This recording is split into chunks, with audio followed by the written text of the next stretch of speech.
Hello and welcome back to the Goat Cave podcast. Today's guest is a legend in the BMX world who is known for his pro career in the 90s.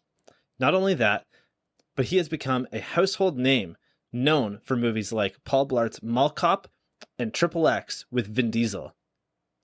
After getting into BMX at age 12, he would become a member of the BMX Brigade with riders like Dennis McCoy, Shawn Dickson, Jody Johnson, and more.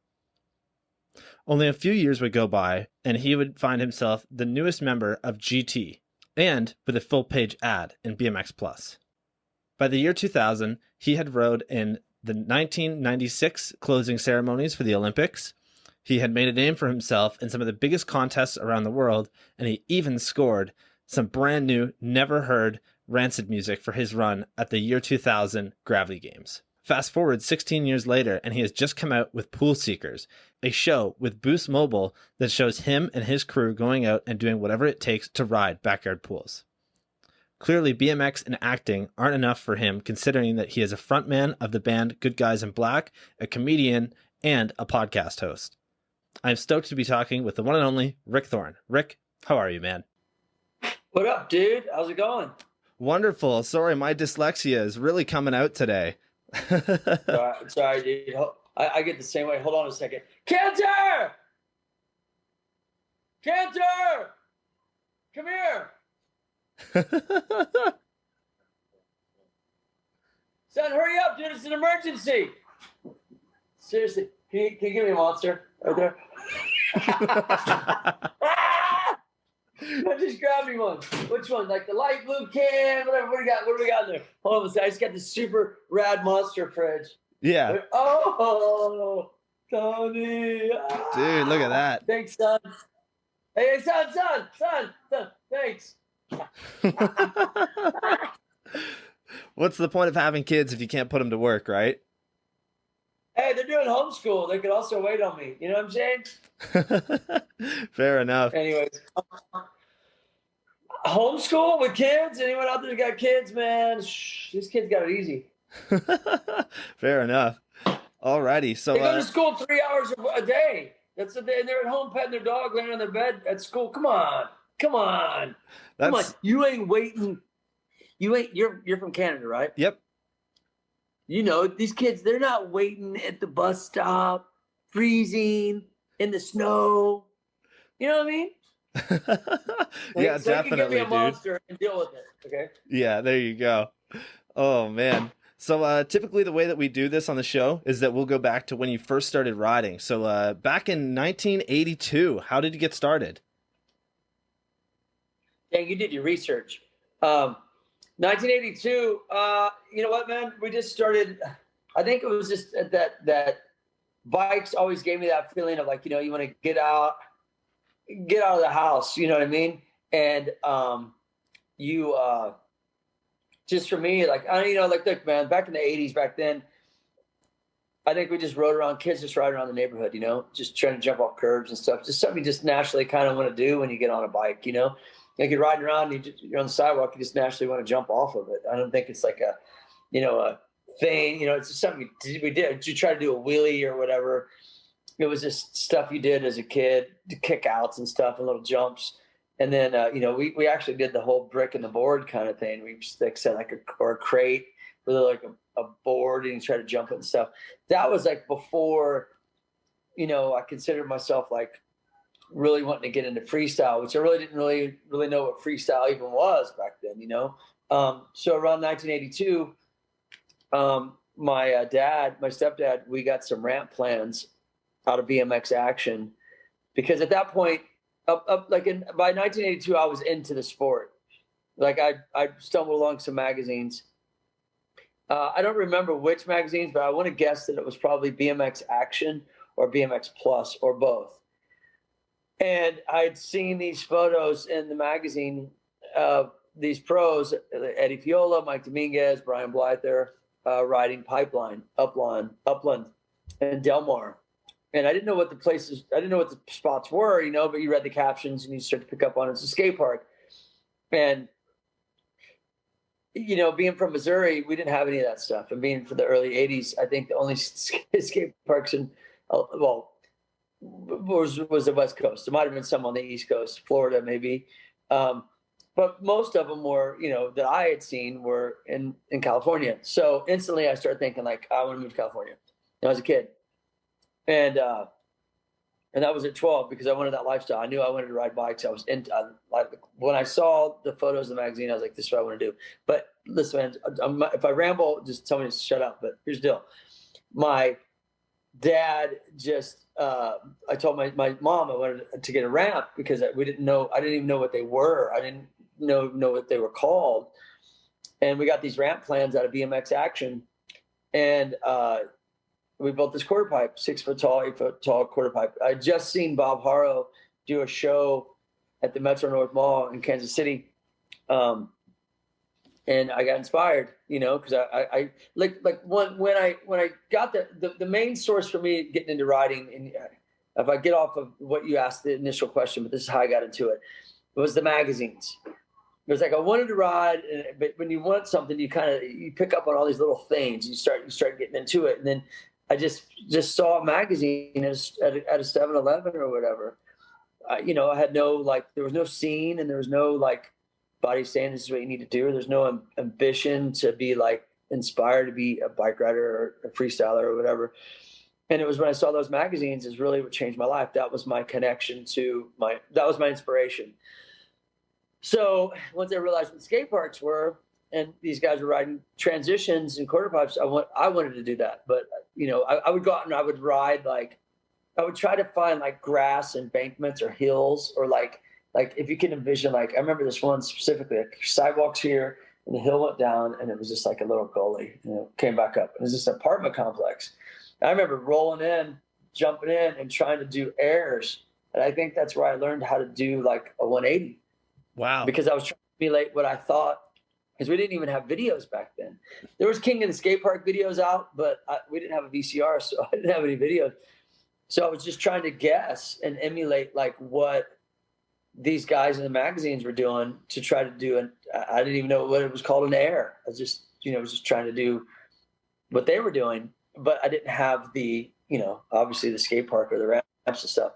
And so I remember I learned how to do 180s in a grass hill. And then I would see different spots too, where I would be if I started to look for different spots of grass that was steeper, because I figured, well, this is where I'm going to have to learn this from, or learn how to air, I guess. And, it's crazy to think that's how I never really even talked about that until now. I've never tapped into that, is what I'm saying, in an interview. So after I got these ramp plans, we built this 6 foot tall, 6 foot wide or 8 foot wide quarter pipe and put it in the backyard. And I painted it black because I was into it back then. So I went black, which was silly because if it's black, you can't see the depth of the transition because it's black. So it looks like you can, but it's not. It's visible if it's white or blue or gray or something. And anyhow, and then it all started from there, and I remember those ramp plans. Over time, we learned how to do a transition that's cut out of a piece of plywood with a jigsaw. That's a transition that's smooth. But back then it was 2x4s. So it was one and then this and then the other like that. So it was and that was the way that people built them back then. They were 2x4 transitions. And if you think about it, the plywood never laid flush because it wasn't a you know what I mean? You didn't have cross bracings and shit. It was funny to think that was the way people thought to first make ramps. But yeah, that's how it started, man. All of it was the magazines. And it was just that will to I fell in love with being out on my bike, riding around the neighborhood, jumping off curbs. And there wasn't this calculated, I'm going to go next level. And I got this plan to be, it just happened, man. I think it's just because I loved being on my bike that I started to look, hey, I'm going to go check out these magazines, see what's up. Oh, there's bike magazine. I know there's bike magazine. Well, there's skateboard. What is this? So I think all of it stemmed from that. But, a lot also too, I was racing bikes at the time. I raced for a few years as well. But yeah, when it comes to freestyle 82, it was a lot different. Yeah. Yeah. It was fun. It's crazy to see how far BMX has come in, 38 years, pretty much 40 years now, Yeah. Yeah. It has, man. I mean, look, I've been riding for 40, and so like there were the first pros before us were Eddie Fiola, Mike Dominguez, Brian Blyther, Rich Seeger. I mean, there was a handful of them. Steve McLeod. There's a lot of them that were killing it. But I was fortunate enough to grow up around, probably, in my opinion, not because he's my best friend, but probably the best bike rider ever. Overall, determined, inspiring, like such a motivator, Dennis McCoy. Dennis, I met, I don't know if you're familiar with Dennis McCoy, but Dennis is a legend in the BMX world. And I first met Dennis in '82. See, what it was is I moved into a new neighborhood, and I didn't know anybody.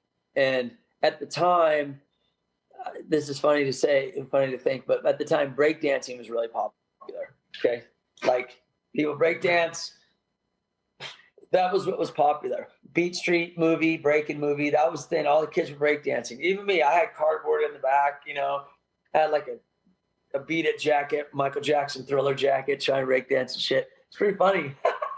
I was just like a little kid, But I rode bikes too, and so I was just, watching TV and what's popular, and you're like, oh, we'll try this. Oh, that's cool, And when it came to bike riding, it wasn't because I saw it on TV or anything. It was just because it was the easiest way for me to get out of the house, and it just fell in love with riding.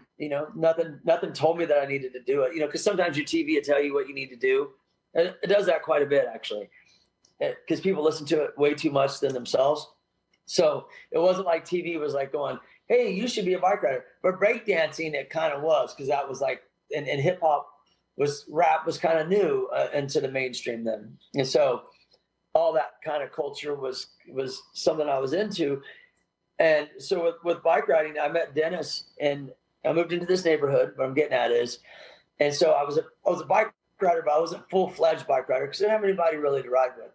And so then as I started to get, I can't say I wasn't a full-fledged bike rider, but I wasn't part of the scene is what I'm trying to say. I was a full-fledged rider, just not part of, I didn't have any friends to ride with. So when we built that first quarter pipe, I built it in the backyard and I rode it by myself because I didn't have anybody to ride with because, like I said, I was new in the neighborhood. So anyways, I come out of the mall one day with my sister at the arcade because, back in the day, kids out there probably don't know this, but used to pay money to go to the arcade to play video games, and you couldn't just do it on your phone. And I see Dennis with a bunch of dudes riding and a big crowd, and they have a boombox, and they got money, a hat out for money. So I was like, who are these dudes? You know what I mean? Because I rode, but I didn't know anybody who rode in this neighborhood. And so I met Dennis in 1982. And so for me, it was just like I grew up around with my best friend being the #1 pro in 1985. You know what I'm saying? So like from 82 to 85 as a kid seems like a really long time. You know what I mean? But the reality is it's only 3 years. So with me already being a bike rider, already being inspired, and then me meeting Dennis and the way I met Dennis and the way that his impression was on me when I first met him was like, this dude, this is so rad. He inspired me along the way to pursue, because I see my best homie, all these things happening to him, what he loved to do, and I love to do the same thing. So I kind of feel like being part of that, watching the first generation of riders on my wall, like Blyther and Dominguez and Eddie Fiola, and then the second wave of like really guys that became the next I can't say generation, because really, if you think about it, if you're pro from 82 to 87, right? That's only 5 years. And that was about the span of that for some of these guys. And so next thing you know, it's your best homie you met at the arcade 3 years ago was like going to the contest, killing it, sponsored by Haro. He's the first sponsored dude out of California, which is a fact. This is true. So then here's this California lifestyle that I dream about, and it's happening to my best friend. Oh my God, even though he didn't move to California, but just like all of it in my mind just inspired me. And I feel blessed that I was able to, I was into riding, and I'm not trying to discredit myself, but a lot of that too was the influence from my friends, and it happened to be the best pro in the world, legitimately. Came out of nowhere and beat everybody. And so like, it was fucking cool. And so that inspired me to go, dude, I want to do that, you know? So I feel blessed about all that. Like, just being in that, you know what I mean? Because riding, it's not so much just about you. It's about your energy. It's about your friends, it's about your scene. And so just imagine being someone that's into riding, moving a neighborhood, build a ramp, don't know anybody. And then you meet a scene. And then three years later, your best homie's like the #1 pro in the world in the sport, in the magazines you were picking up, looking at. It's pretty cool to watch it all unfold, you know? So yeah, that inspired me to never give up. I'm like, dude, I'm doing this. You know what I'm saying?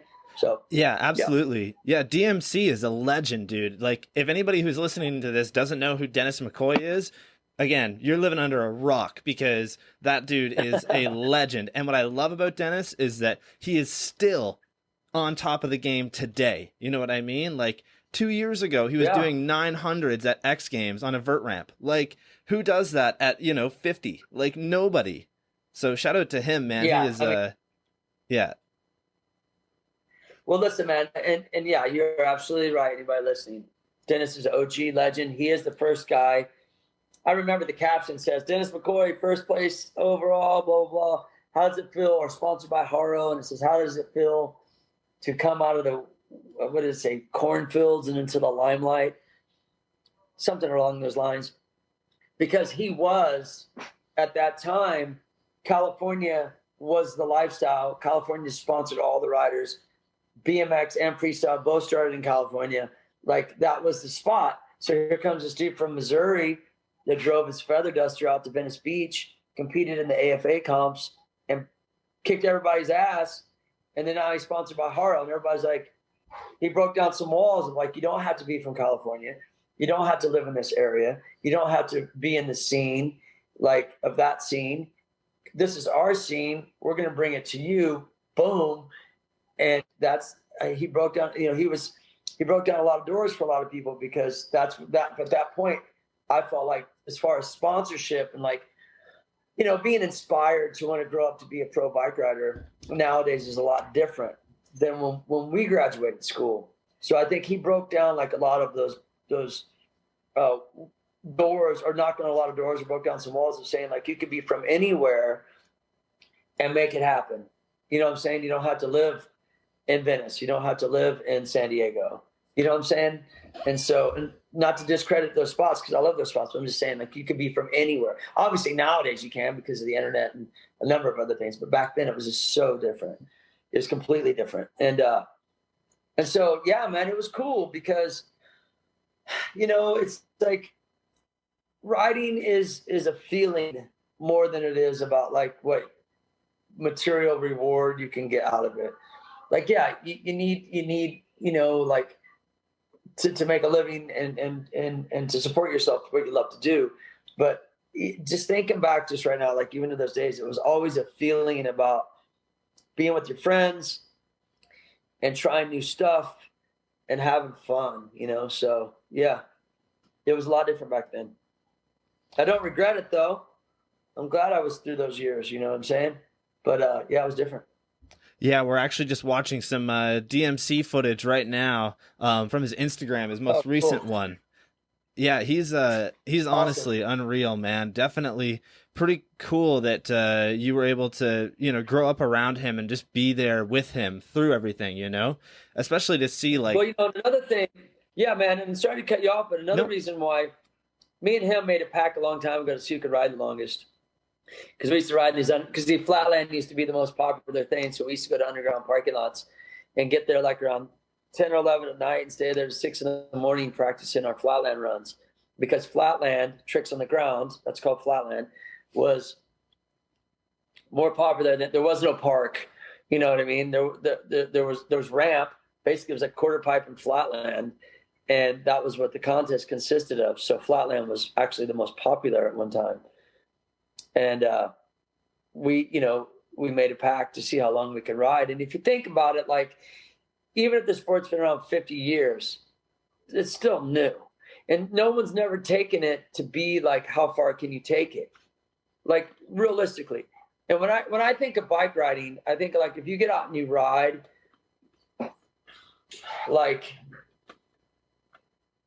and you like, there's different, like, okay, if you get like me and Dennis and Matt Hoffman, we ride a lot.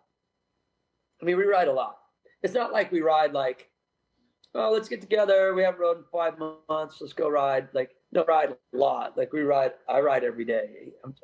I'm sure Dennis rides every day. I'm sure Matt. We all try to ride at least every day, at least 5 times a week, whatever it may be. And the thing is I know for me, and I know for Dennis, we never got involved in like bad stuff, meaning that like we never got involved in the drug world. We never got involved in the drinking world. Not to say we haven't, you know, like I drink every now and then, but not like, I could care, you know, it doesn't matter to me. I think that's helped a lot with our longevity in riding, because we never got tangled up in that. We kept it about riding. And if you never stop riding, then you never have to start back up. And the start back up sometimes could be discouraging to people.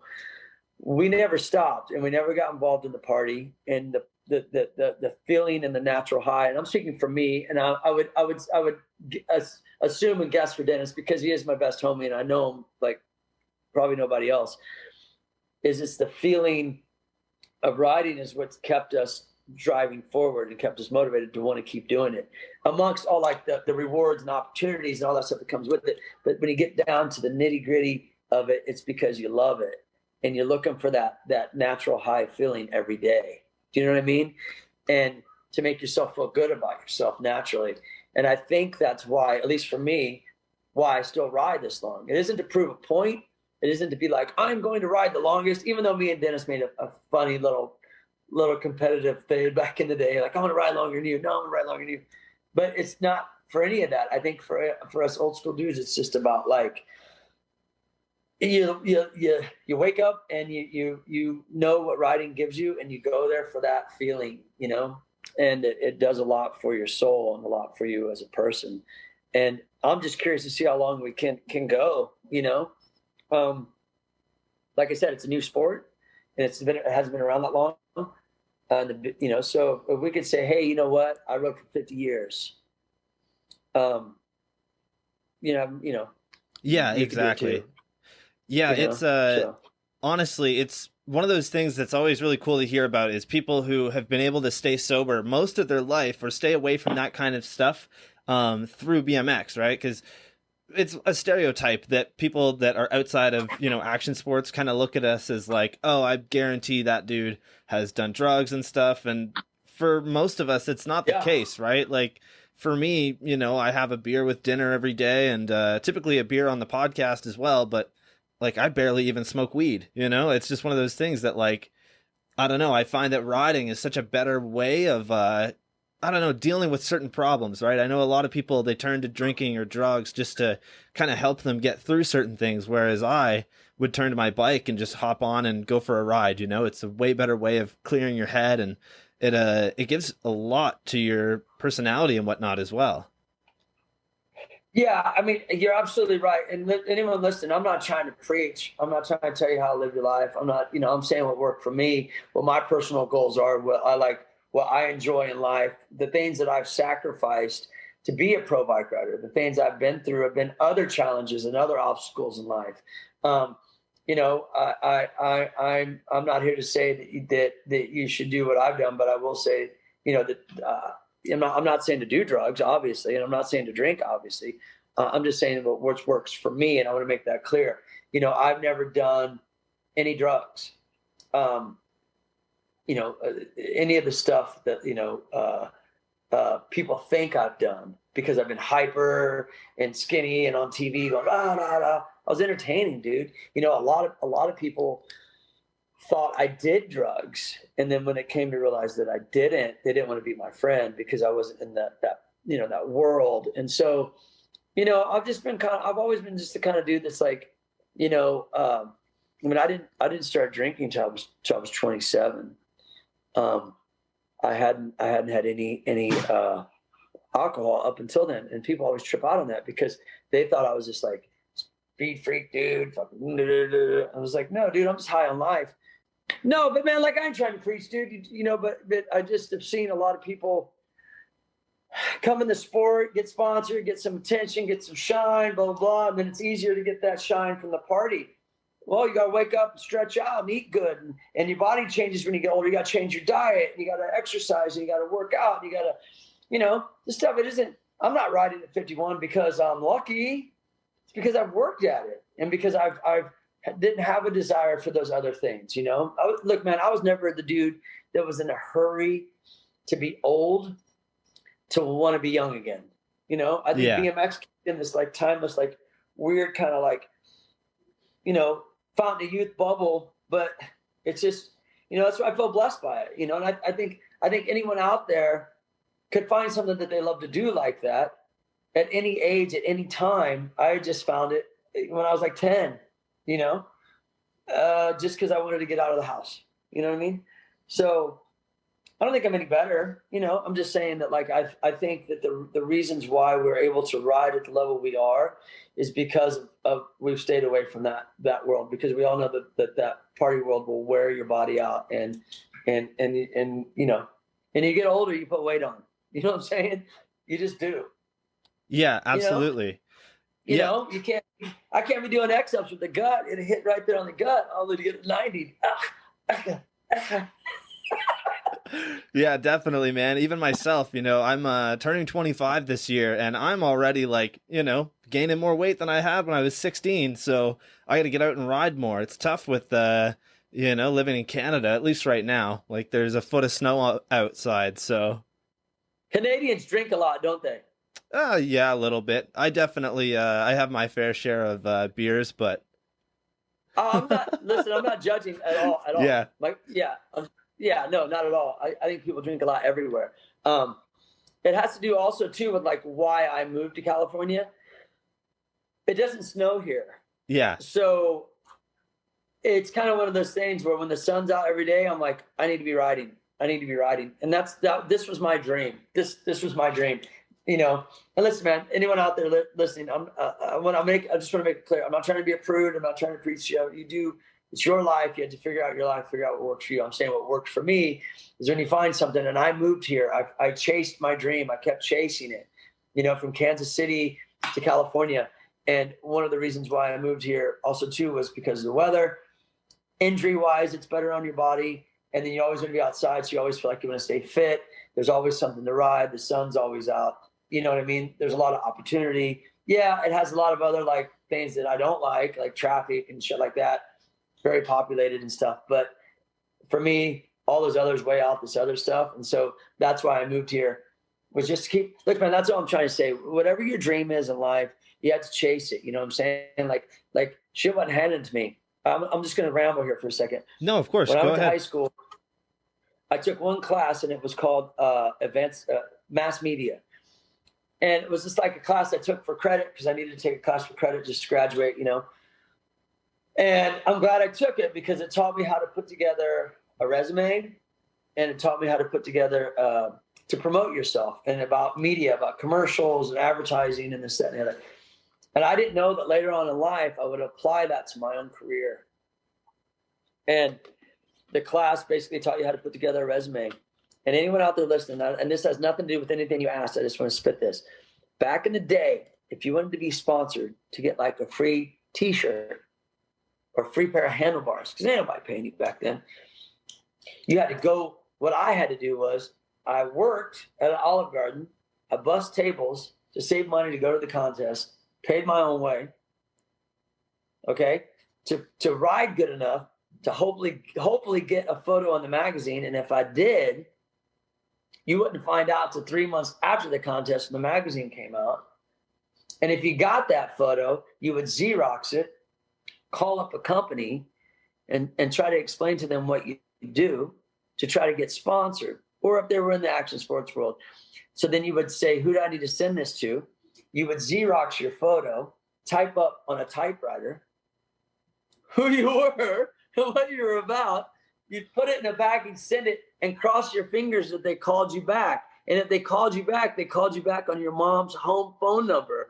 You know what I'm saying? And if you didn't have an answering machine or call waiting, you were shit out of luck when they called.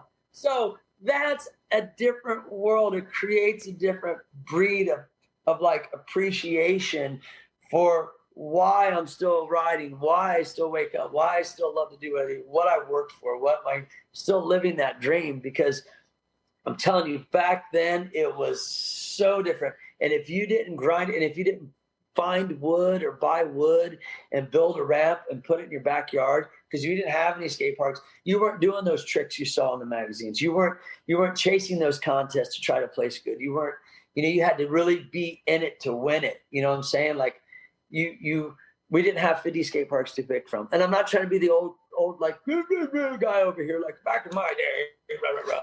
I'm just saying all of it goes back to the reasons why I'm still riding, why I keep my focus, because I've worked extremely hard with other obstacles in life to still be able to maintain. And I just wanted to share that with anyone out there that, like, when people say like, oh, I don't know, man, it's so much easier nowadays. Granted, it's more competitive, but it's easier to get noticed, you know? Oh, and yeah, definitely. Back then it was a grind, dude. It was like, but it was fun because you felt like you were part of like a community and an industry, and it was all worth it, you know? So that had nothing to do with anything, by the way. I just wanted to just put that out there. No, completely understandable, man. Honestly, I really enjoy talking about the differences between, back then and now, especially when it comes to sponsorships and, just being affiliated with a company, right? Because nowadays it's a lot easier to get your stuff kind of out there, right? You can basically do it on your own through Instagram, any of that stuff. But, back then I'm like, you look at it as, when you get a photo in a magazine, that's a huge accomplishment. Where now it's like you could post a photo on Instagram and the same amount of people who would have saw it in a magazine now see it for free on Instagram, but it doesn't have the same thing, right? Like, especially when people from like, Our BMX or Vital will repost your stuff, it doesn't have the same feeling as if you're going to be in a magazine. It's I don't know. Well, I don't think the kids nowadays will ever feel what that felt like, because magazines are kind of a thing of the past. So their feelings might be the same, but I don't know what their feelings would be I'm sure if there's something they got reposted, they'd be stoked. But yeah, it's different when it's in print, because you're like, what, I mean, it was just like back then, it was a sense of like, it was an honor, you know what I mean? It was like that alone, with the amount of work. Because see, if I would have grew up in LA or the Valley, or let's say like Moore Park or Whittier or Orange County or whatever, all this stuff was out here. So it wouldn't be hard for me to drive to Orange County to Thousand Oaks for an event, to be like, hey, let's do a photo shoot. Let's be in the magazine. Because the magazines just need that. They didn't have probably a big budget to travel, to go, that wasn't the world it was yet. It was building itself. So to come from Missouri, Kansas City, Missouri, that's how you had to do it, or it was not happening, period. You had to chase it on your own. No support, DIY, make it happen. You know what I'm saying? I'm not from a rich family. My parents worked in factories. They did what they could to help me. But the reality was I had to chase that shit myself. And it creates a lot of the business smart that you need. And what I want to get back to is that class, mass media. You also have to be smart business. You have to be smart to promote yourself. You have to be smart in a lot of number of ways to it's not, people are delusional to think that, like, I just did a bike trick and they're sending me all this money, man. It's like, dude, you clearly don't understand how it works. Yeah. There's a lot more that goes into that. But even personally, the things that you have to do to stay in the mix, to reinvent yourself, to learn tricks, like I said before, always stay in shape, to bounce back after an injury, to deal with the criticism. There's so much that goes into it that you don't know unless you're in it. So, and it's all worth it. And you work, if you love to do something, you'll always make it work. But yeah, back in the day, if you got a photo in the magazine, bro, I remember the first time I was in the magazine, you check it out. I was a newsstand. I picked up this BMX Plus. I just went to Wayne, New Jersey contest in 1988, AFA. I always competed overall. I was influenced by Dennis, so I competed flatland, park. I did it all of it. And back then, overall was like a big deal. You know what I mean? Like if you got the overall title, you're like, that was some credibility for, you know, your overall and your career and your sponsors and stuff would be, you know, or to try to get a sponsor. Like, well, your overall it helped you, you know, and it was fun. And I had a candy bar shot, right, with the Run DMC shirt on, and from that contest, a little photo right up in the, remember it was in the right page at the top. I can still see it. And I was thumbing through the magazine. I was looking, they covered Wayne, New Jersey. I probably didn't get a photo in the mag. Let's check out who's in it. And just like, yeah. What? I think I bought them all. Actually, I bought one because I didn't have much money. But I was like, dude, like I saw the mag. I saved all my magazines. And it wasn't so much like, yeah, man, I'm in the mag. My shit is cool. It was more like, damn, I worked my ass off for that. And someone's appreciating my art, who I am, like my skills, like shit, that's an honor. That's what it was more for me. Because, you know, at that specific contest, you know, you work, you sleep on the floors, you don't have much money, you have your whole pad sets like randomly mismatched shit you found, shoes from the thrift store, no sponsors. That was what it was, man. And so to get that recognition gave me some inspiration to be like, this is what I'm gonna do with my life. See, I graduated in 1987. I was 17 years old. And everybody's like, what college are you going to? And I'll tell you a funny story. And you cut me off if you remember, I'll keep talking. But anyhow, funny story. I went to this field trip to go to this college. I think it was Rockhurst College. And then, yeah, student council and shit's there. And they knew me as a bike rider. No one really liked the bike riders back then in school. Like, yeah, people kind of liked me because I always kind of had that likable personality. But overall, they weren't really a fan. They didn't really understand what we were doing. And I went to this field trip. And everyone's like, oh my God, are you going to this college? And I'm like, no. And they're like, whoa, what college are you going to go to? I'm like, I'm not going to college. Like, why are you here? I go, I got a day out of school. You know what I'm saying? Like, you know what I mean? You know? And yeah. So what I'm getting at is like, I graduated going, I want to be a pro bike rider. But that's right when the industry and BMX in 1988, it took a dump. So all the sponsorships went away. Even Dennis McCoy in 1988, he got, I think, was it 87? I think it was 87. He got a truck for being the #1 pro in the world. And then in 1988, when he got the title, he got a Vision hip sack, or what you guys would call now a fanny pack. Yeah. Those are originally called hip sacks, by the way. And so then I was like, and so when I graduated school to go into, I was like, I'm going to be a pro bike rider. I was going into a world where there was like, the industry was like almost $0. Right. But it's what I love to do. So I ended up working in a restaurant for 7 years, following that dream. And it wasn't like, I mean, I don't regret it, obviously, but like, it wasn't easy, you know, went without a lot of stuff for a long time, you know? Yeah, definitely. So, and even now in the world of BMX, right, we have a lot of pros. There's a huge market for pro riding. However, these guys don't make that much money, man. Like, it's just how it goes, you know? Unless you're in the top 5% of all the pros in the world, you're probably going to have to work a daily job. That's just kind of how it goes, really. Yeah, unless you step out of the industry. And listen, man, if I'm taking too much time, I'm going to just be clear, and I've said this a few times. I like to talk. I'm honored to be on this podcast. I like to share stories. I like to inspire people. So just not, if I go too long, just jab and interrupt me, you know? So no, man, I love it. This is great. This is awesome. So thank you. Okay, cool. Yeah, no, I mean, you have to go outside of the industry.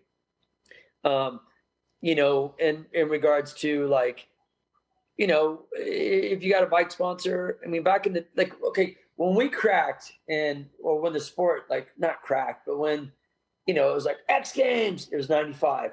So by the time the 2000s came around, that's when like a lot of opportunities were happening. Late 90s, you didn't even have to try. I mean, people were wanting to do trading cards and signature action figures and this, that, and whatever, and this, that, and the other. And the sport really, you know, it was always growing.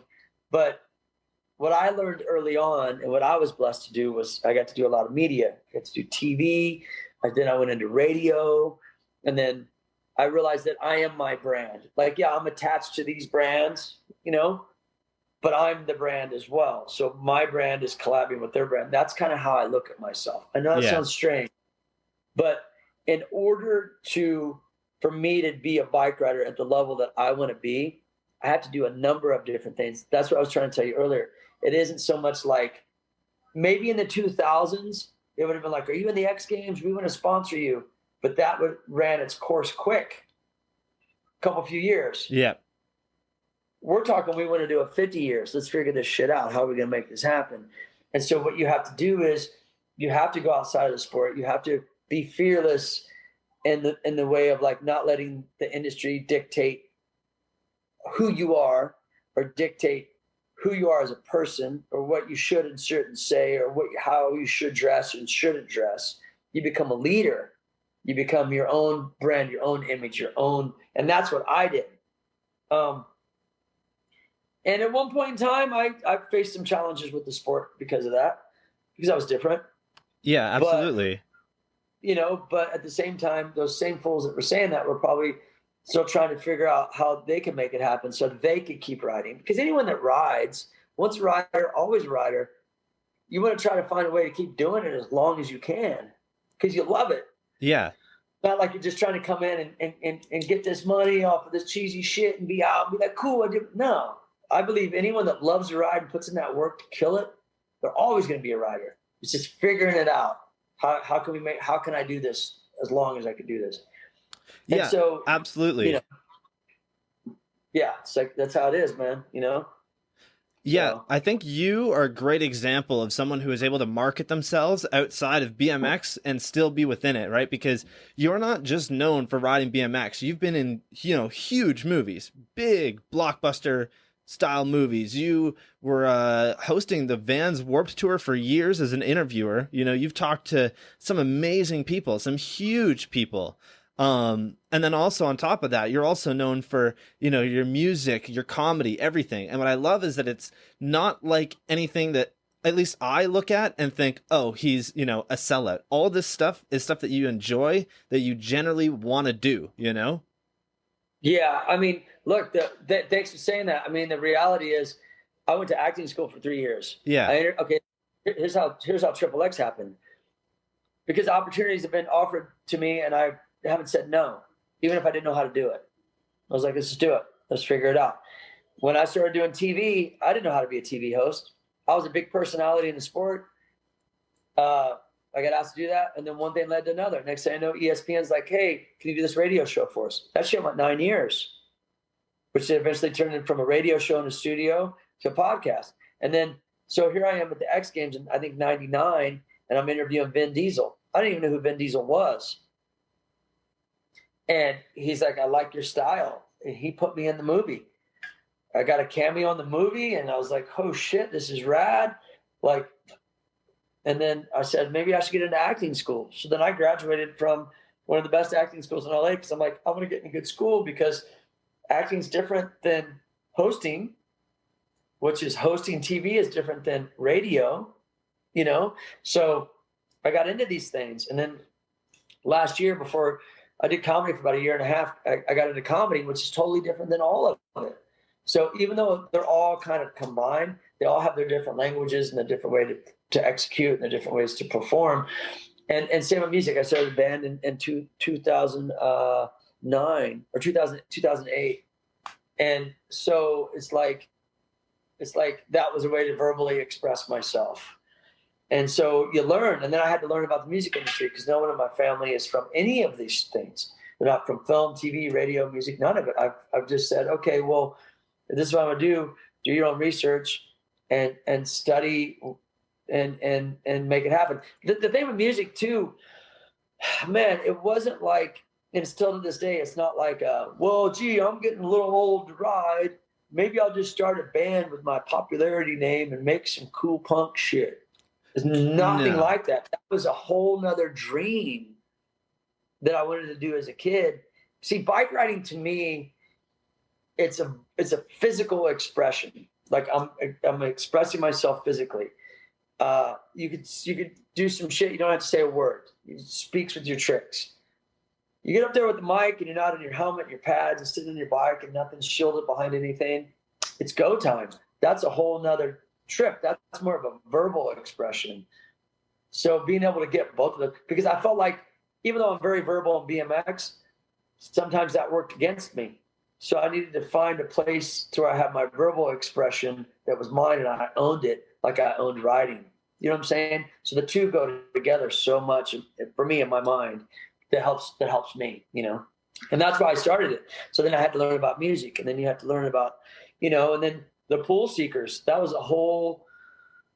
series was something that I wrote, created, produced, organized, managed. I did all of that on my own. I had no help, as far as, you know, obviously riders and people that helped me make the tour happen. But as far as the idea, and then me and Salva wrote the song together, all of that stuff. The locations, the riders, the skaters, all of it. That was all my doing with my contacts that I've layered through the years, which led back to that friggin' fucking mass media class. Yeah, like, it's produce it, make it happen.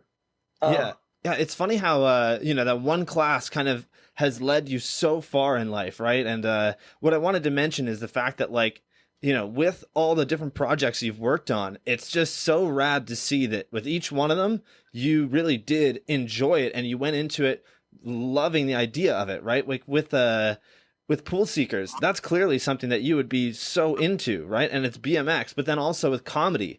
You know, you've loved comedy your whole life, I would assume. It's the same thing with me. I mean, I've thought about getting into comedy. I don't know, you know, how well I do, but it's also one of those things that I know I do want to try because I've followed stand-up for my whole life, essentially. Yeah. I mean, I say go for it. And I say the way to learn is the same way that you've learned anything else. Trial and error. It's the way that those guys and girls that you're watching comedy on Netflix or whatever have all had the same thing. Trial and error. You figure out what's funny. You figure out what's not funny. You figure out what your delivery is and what kind of comedian you want to, you know, be like. And you start to develop your style, but you can't develop your style if you never start. You know, if you never start anything, you'll never be able to develop any style at it.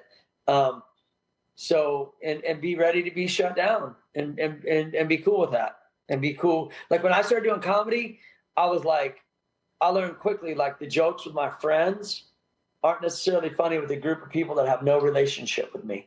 Because your friends will laugh at your shit because they have a relationship with you, even if it's not funny. So you'll think that you're funnier than you are. At least that's what happened to me. And I'd be like, okay, that shit ain't working in front of these people. I need to like change everything. And then you start to realize like, wow, I talk too fast. Or I need to slow this down. Or I need the punchline to be this. Or I need to emphasize that. And like, you got what do you got? You got your bait and switch with jokes. You got your throwbacks. You can be a storyteller. You got your one-liners. You got the different ways you can deliver a joke. And some comedians become characters. Like look at Andrew Dice Clay or Sam Kinison, or, you know, my favorite comedians of all time. The newer guys for sure. I love Bill Burr, and I love Hart. You know what I mean?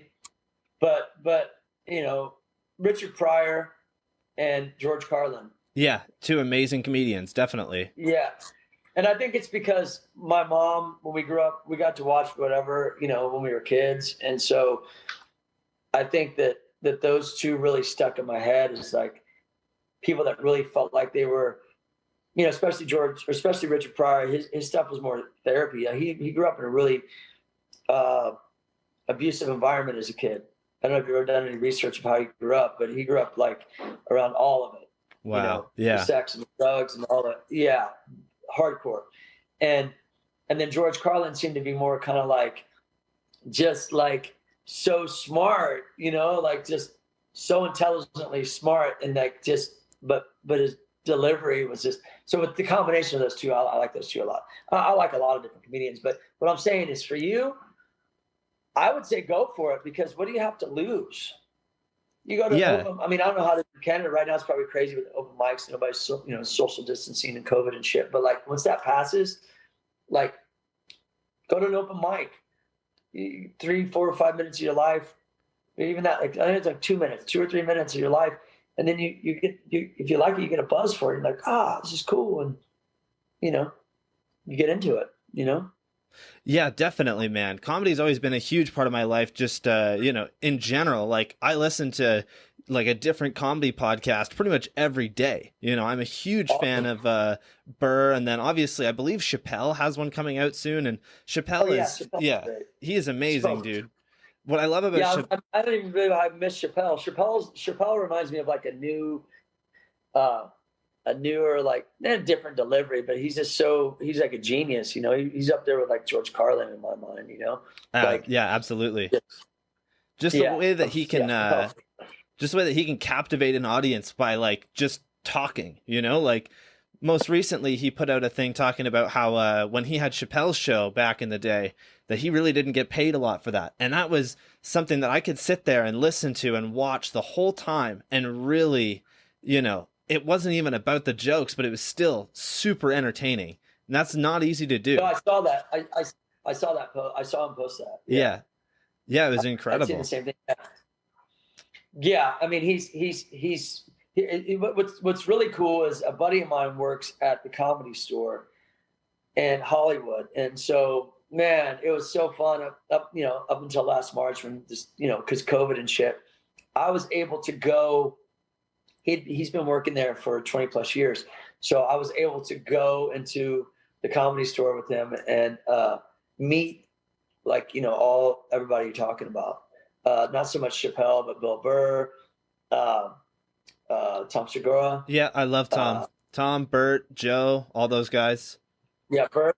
I met Bert. I met Pauly Shore, because his family, owns the Comedy Store. Yep, yeah, Mitzi. And I was meeting all these. Yeah, and I was meeting all these comedians, and so then they're like, "Yo, I went on a show called the Kill Tony Show." Yeah, I love Kill Tony. I watch that shit all the time. It's incredible. Now that was hard. Yeah. Because you got 1 minute. And if you're like me and you're more of a storyteller kind of comedian, it's hard. So I got the opportunity to do 1 minute, and I met all those guys, and they're super rad. And then I did man, it was right before COVID. I got to do one night in the main room after the main acts. And they, as I was hanging out and meeting people and just getting into it more, I was like, this is rad. But it's just so rad to be able to sit and watch these pros perform. And I was able to sit like up above everybody. And so no one even knew I was in the building. You know what I mean? It was just so rad. It's so fortunate. Yeah. And just being that vibe in the Comedy Store is just totally badass, And so with the comedy, it's like, this world needs comedy. This world needs music. COVID's put a big dent in performing BMX, all of us, entertainers and stuff. But it isn't going to last forever. You know? We'll be able to do all this again one day, which is really good to think about, Yeah, and I think this is the time to be writing a lot of material. Yeah. And music especially too, and just record and so, but you should do comedy, dude. I'm telling you, you don't limit yourself. You could do it. If it's something you want to do, you'll make it happen, Definitely. Yeah. I want to, I think I might give it a try once, open mics are available again and whatnot. Before we go any further, did you manage to grab that charger for your phone? No, I'm gonna go get it right now. Perfect. I'll be right back. Yep. Cool. All right. Alrighty, sorry about that.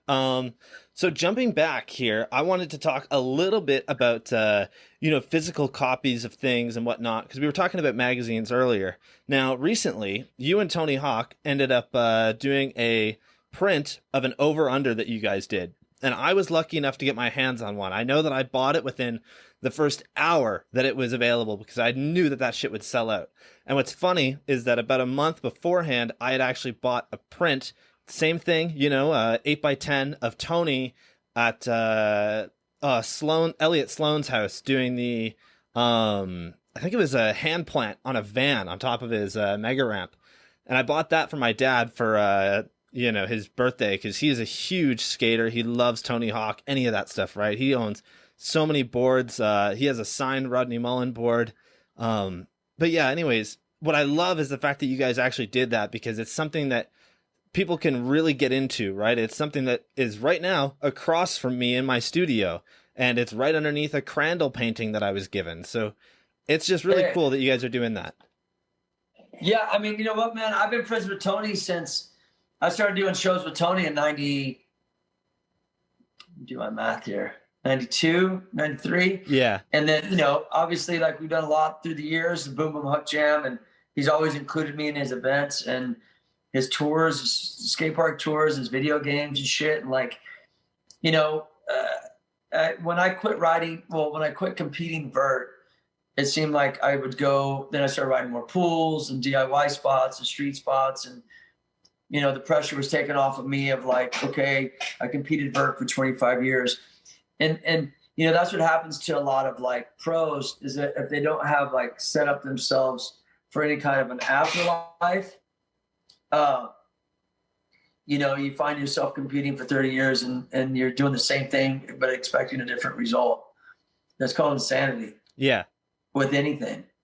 And so for me, what I'm getting at is when I stopped riding vert as much and I got more into like, I still had vert skills. I just, there's not a lot of vert ramps, around. And I started riding vert again when bands put up a ramp at their corporate, but it wasn't like a big ramp. It was only like a 10-foot tall ramp. It was really easy to ride. Tony's was 13. And Tony lives far away from me. So I told myself, like, I need to reinvent myself again and get back to riding vert.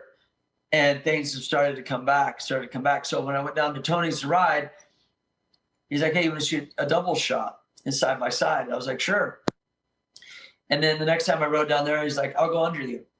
And I was like, oh shit, this is kind of weird, because when I went up to do an air, he came from behind me. So like he would grind from behind. Yep. When normally it would be the other way around. I would see him coming at me. So if I go to air over him, I could see, you know what I mean? Yeah. This was like, go straight up and I'm going to just go underneath you. And that was weird, because all these years I'd never done doubles like that. So I was like, all right, fuck it. I just got to trust you. And I go up and did an invert, and then I look down and I see him go underneath me. I was like, wow, that was cool. And then I posted it, and then a buddy of mine's like, hey, I'll shoot that photo of you guys. And I was like, hey, Tony, you want to shoot this photo? And he's like, sure. And we shot it. And then, there's a shot of him going over me and me going over him. And they turned out amazing. And then it just kind of organically turned into like, hey, we haven't done this in 20 years. Let's make a card out of this, a print, to, motivate anybody out there, in my mind. Like, never give up. It's never too late to follow through with what you love to do. It's always my theme. And it turned out awesome. And thanks for buying one. Appreciate it. Yeah, absolutely, man. I was super excited to get my hands on one. And, as a collector of BMX history, it's incredible to have one. I feel so lucky. But yeah, jumping back here, I think that it would be cool if more people did that kind of thing, because it really didn't cost that much. I think Canadian with shipping was like $40, and I had to wait about a month, but that's understandable. Like, that's just how anything is with shipping. Yeah, but that's actually pretty good considering COVID, and you guys, and we put it out during right before the holidays. Yeah. So I still have some people out there that are like, dude, where's my print? I haven't been here in a month, and I'm like, here's your tracking number. Like, I have no control over like the post office, Yeah. But for the most part, I think everybody's gotten their print. And like, yeah, it was just kind of one of those things that, or like I said, that story, it just organically happened. It wasn't like this, it's just, I love it when that stuff happens the most. And I do want to say this, Tony has got to be the coolest, down to earth, most like, I don't know if this is cheesy to say, but like, famous celebrity, that level, what I'm saying? Like, he's very humble. Yeah. he's got to be the coolest dude in the world, you know, like he's so giving and so, I don't know. He's just a real giving dude. You know what I mean? Like he doesn't have to do those things but he's a real down to earth dude. I just want to say that anybody listening, that if you're curious how Tony Hawk is, he's chill, dude. He's pretty rad. So yeah, to be able to do that was an honor. You know, I mean, shit, we hadn't done that in 20 years. The video, I hit him. Yeah. I ran into him. And so it was kind of cool to go back. And what I was saying is that I had rode vert and to go back on the vert. And then my body has memory of doing stuff for so long that you're able to pick right back up into it and get back into it, you know? And you know what I learned a long time ago is that if all you are is just a vert rider and that's all you ride, you know, you might find yourself being like, especially nowadays, because there's no contest, you know, well, they're going to come back, but just if you're just, the sport changed, you know, like if people respect and appreciate vert, I think it's just kind of putting this like novelty group of riders, you know, but if all you do is ride vert and all you do is go to a contest, you know, you're going to find yourself having to, you know, reinvent yourself, you know, ride other stuff, do other stuff, because it might not be enough to you know, be able to make a living at it in the BMX world anymore. You know what I'm saying? Yeah, definitely. When vert kind of died back then, it, you know, even Tony had to quit really being pro and, you know, focus on really just trying to make money to feed his family and whatnot, you know? He had to go back to a normal job. Well, here's the story for you. 1995, 96. Was it 96? It was. Got a call. Well, it was 95. I got a call from Airwalker and said, hey, look, we want to send you and Tony to the Big Day Out Tour in Australia. And I'm like, what's the Big Day Out Tour? And this is up to where I was doing sprocket jockey shows with Hoffman for years at state fairs and shit. I mean, like, when I say years, I'm like from 88 to fucking 96. Okay, I did state fair shows with Matt. And so I had known about the Warped Tour because the Warped Tour came out in 95. I knew it was coming up. They said, no, this is this thing. Or no, Warped Tour had already happened in 95. So near the end of 95, Airwalk's like, we want to send you guys in 96, because their summers are when our winters are, it's opposite, to this event, this festival called the Big Day Out Tour. I'm like, what the hell is that? And they're like, yo, it's like music. And bands are playing and there's a ramp. And I was like, oh shit, like the Warped Tour. That's what my mind was thinking. Like, what the hell? And so Airwalk sent me and Tony, and we did all the big festivals. And then we were there for 2 weeks or 3 weeks, and then we would do skate shops and other little demos at skate parks and shit what they had up there. It's amazing. But I remember Tony, I was so excited because I had gone from state fairs to where like it's corn dogs and pig races and shit, you know what I mean? To like, okay, here we go. We're gonna do this Big Day Out tour and shit's gonna be cool. And like, you know, I'm around all these bands. Rage Against the Machine was on it, Rancid, Pornos for Pyros. I mean, it was sick, dude. Like, I actually met Kevin Lyman because he was managing Pornos for Pyros, and Kevin Lyman owned the Warped Tour. And I remember asking him, "Can I do the Warped Tour?" Because I was in Australia. Yeah. I met him, and he said, "Yeah." So then the following year, I ended up starting doing Warped Tour. Second year, right? I guess, yeah. And so, you know, you got all this shit going on. And I said, Tony, man, I hope they invite us back next year. I'm used to being next to the pig races. It's fucking state fairs and shit, eating corn dogs and shit. Now we're like got a ramp right next to Rage Against the Machine. This is 30,000 kids. This is sick. This is shit. And Tony's like, yeah, I hope so. I don't know how much longer I can keep doing this. Wow. Because the sport had taken a dip. Yeah. He had a kid. He had a company. You know, things weren't cracking like they were cracking. Vert wasn't cracking. And as much as people wanted to talk shit about the X Games, guess what? All those same people, you probably got involved with it because you saw it on the X Games. Because the X Games helped generate an industry that it has now. I'm not trying to give it all the credit to our sport. Okay, I'm not trying to give it all the credit. But it did bring some awareness because I remember being that kid where if ESPN showed BMX racing on TV, which they did every now and then at weird hours, I'd be like, holy shit, there's racing BMX on ESPN. I remember this. I would be inspired to want to ride because there's something that I could see that I did. So when people would talk shit about the X Games, I'd be like, look, dude, this is a way to get people into what we love to do. And they you know what I mean? So they you see what I'm getting at. Not because I compete in the X Games, but like, yeah, I was always honored to be in the X Games. It was always something really cool that I felt like was part of my career, and it was a huge accomplishment. So anyways, back to Tony. He was like, you know, and this is 1996. X Games have been around 1 year. We didn't know where that was going to go. We were all trying to make money to survive. We were doing shows at, you know, the first shows I did with Tony in 92 were at a state fair in Detroit. Joan Jett was playing on the stage. Like a tornado came and tore down the stage. I remember all this shit. It's crazy. And so, yeah. So from there, it was like, oh, wow. Like, look where he's at today and what he's doing. And he still has that same, I think he still has that same appreciation for what he loves to do and being able to do it every day because we're from that generation. You know, where there wasn't a lot of money, where there wasn't a lot of sponsors, where there was, you know what I mean? I'm trying to make the podcast all about the past and shit. I'm just saying that it was kind of a cool story because after we did that 96 Big Day Out, we went back for 97. And then in 99, you know, we did the Jones Soto tour and he pulled a 900. And then after that, the video game took off. So, you know, it was rad to watch that happen for him because I remember that conversation of like, yeah, I don't know how much longer I can keep doing this. Well, let's fast forward, you know, 24 years, 25 years later, and we're still doing it. And we're able to do those doubles. Sick. You know what I mean? Yeah, Never absolutely.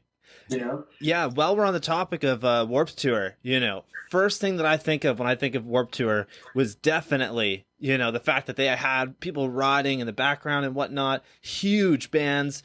And what I love is there's a clip of you doing a cover of Bro Hymn from the band Pennywise with the Mighty Mighty Boss Tones in 1998. I am a huge Boss Tones fan. I fucking love the Boss Tones. I am a huge ska fan. That's all I listen to. You know, Less Than Jake, Mustard Plug, all those bands, dude, cool. all the time. So when did you first meet Dickie from the Boss Tones? Because he is a legend.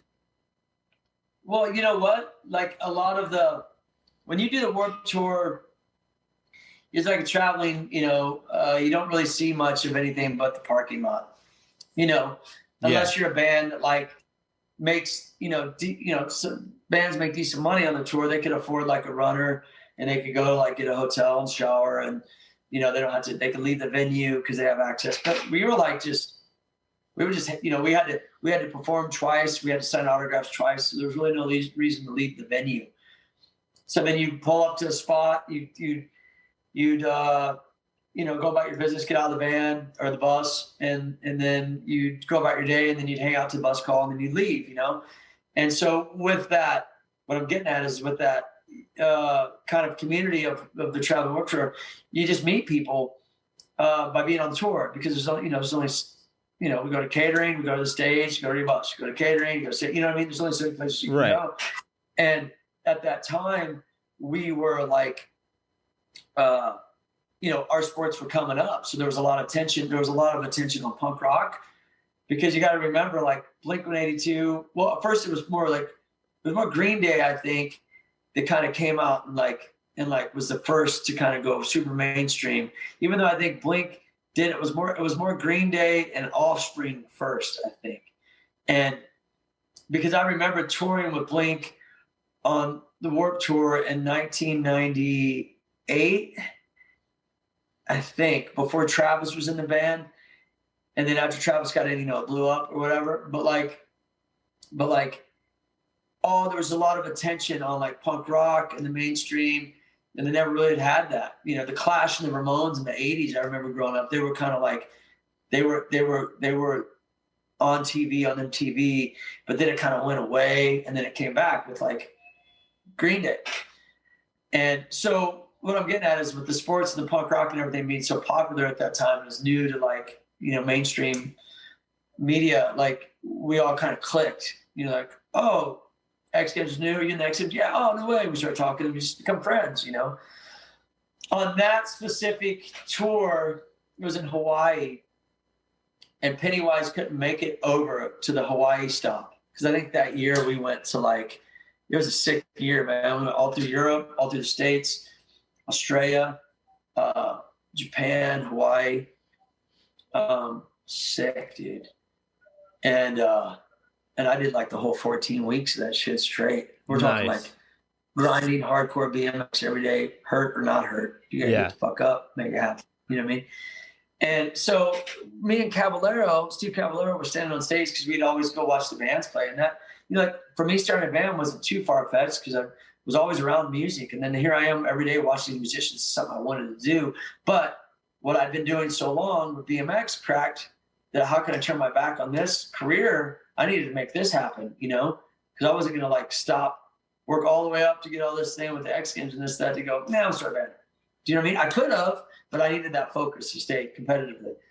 And so anyways, Dickie's like, hey, I don't know the words of this song. We started playing Broham because that was kind of like the untitled, like, anthem of the Warped Tour. You know, it wasn't really like titled that at the time, but it became that, you know? Yeah. And he looked around and I was like, hey, you know, do that shit. And dude, it was the best. I was like, what? Like, I'm going to be in a band for sure after this. Oh my gosh.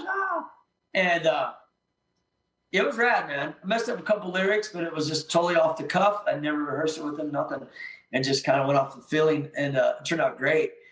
But Dickie and all of the Boss Stones, I got to say, are, you know, you meet a lot of really good down to earth people in the music industry. And some of them aren't so much, but a lot of those Warped Tour bands, everybody was really cool with each other, you know? And that's how that happened, man. You know, I mean, it just kind of happened, you know, like just being at the right place at the right time. I guess, I don't know. Yeah, absolutely, man. And what I love too is, you know, you had mentioned Travis Barker there, who obviously the drummer for Blink-182, but also the Aquabats. Huge fan of the Aquabats. This is going to blow your mind. Yeah, I love the Aquabats. They're great people. I have a Lego MC Bat Commander. It no is way. Fucking wild, man. Yeah, I think they made 500 of these, and I managed to get 2 of them, and then I gave one to a buddy of mine who is a huge fan of the Aquabats as well. And you've interviewed you know, the MC Bat Commander, aka Christian Jacobs, before on your show, and he is seriously such a brilliant dude. I love the Aquabats, and I love the way that they kind of make it fun, but it's still like something that, you know, adults are gonna like, obviously. Yeah, dude, they're rad dudes, dude. He asked me to be in their video that they did earlier this year because of COVID. It's like the stay home. Yeah, pajamas on. Yeah, and I went and bought a costume and did some tricks at the skate park. There's a little cameo in it. Those guys have always been really cool to me. I met Travis, I want to say it was 1997 on tour when he was playing drums with Aquabats. And then when he got into Blink, I remember he called a friend of mine that was at the skate park in Moreno Valley and told me over the phone that he got into Blink-182. So, you know, I think a lot of these guys, you know, just being associated with the music world and how much music, you know, you need in the world that we live in, we just all kind of clicked, you know what I'm saying? And so, yeah, man, it's crazy. The Aquabats are rad though. They're a great band. They're absolutely very unique. And if you listen to the podcast, you know, my podcast, I learned a lot about him as an actor. Christian's a great actor. Yeah. He's done a lot of films.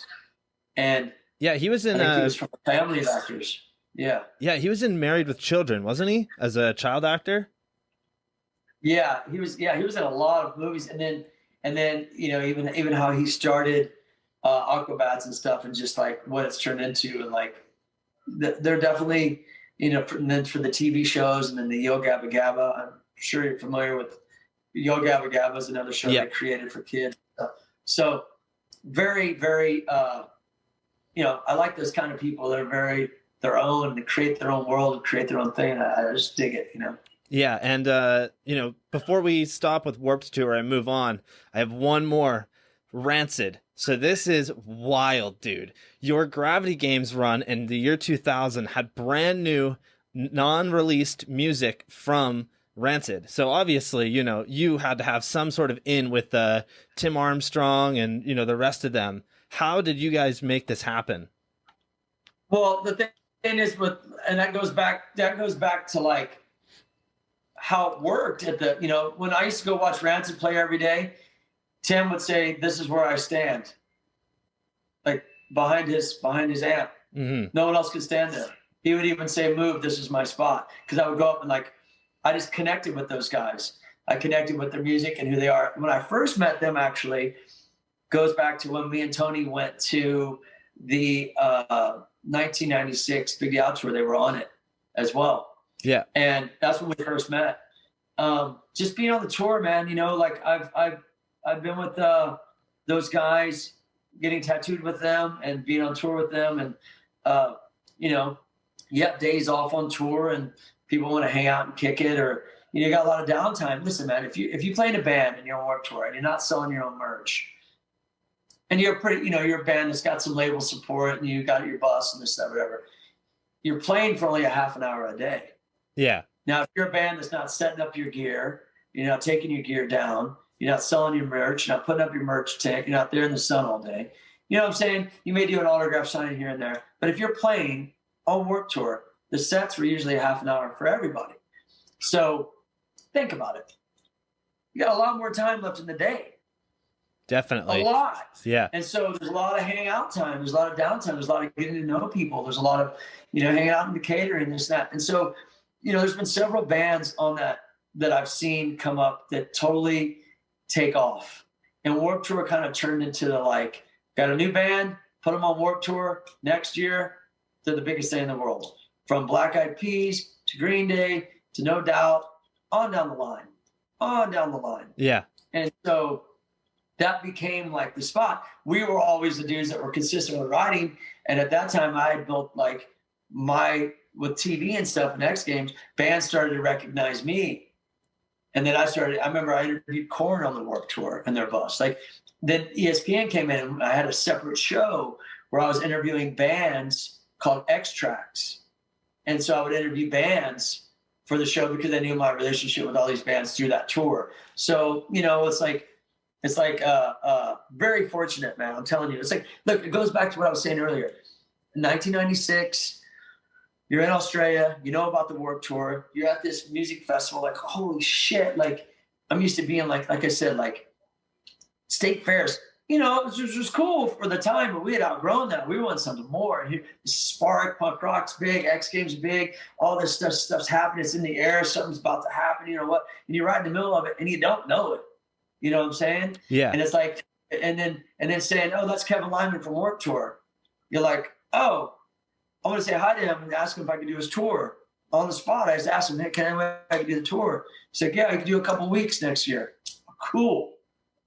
You show up, you do your job, you're cool, whatever. There's no reason why they won't ask you back. You know what I'm saying? And so that was kind of just all of that shit was happening. I never took it for granted, but none of it was ever planned.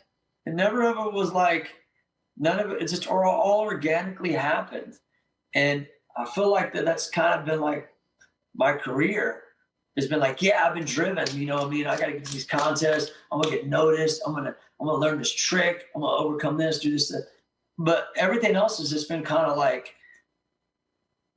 guess I chased it, but at the same time, I just feel like a lot of the stuff, I'm very grateful for all of it, is that it just kind of happened,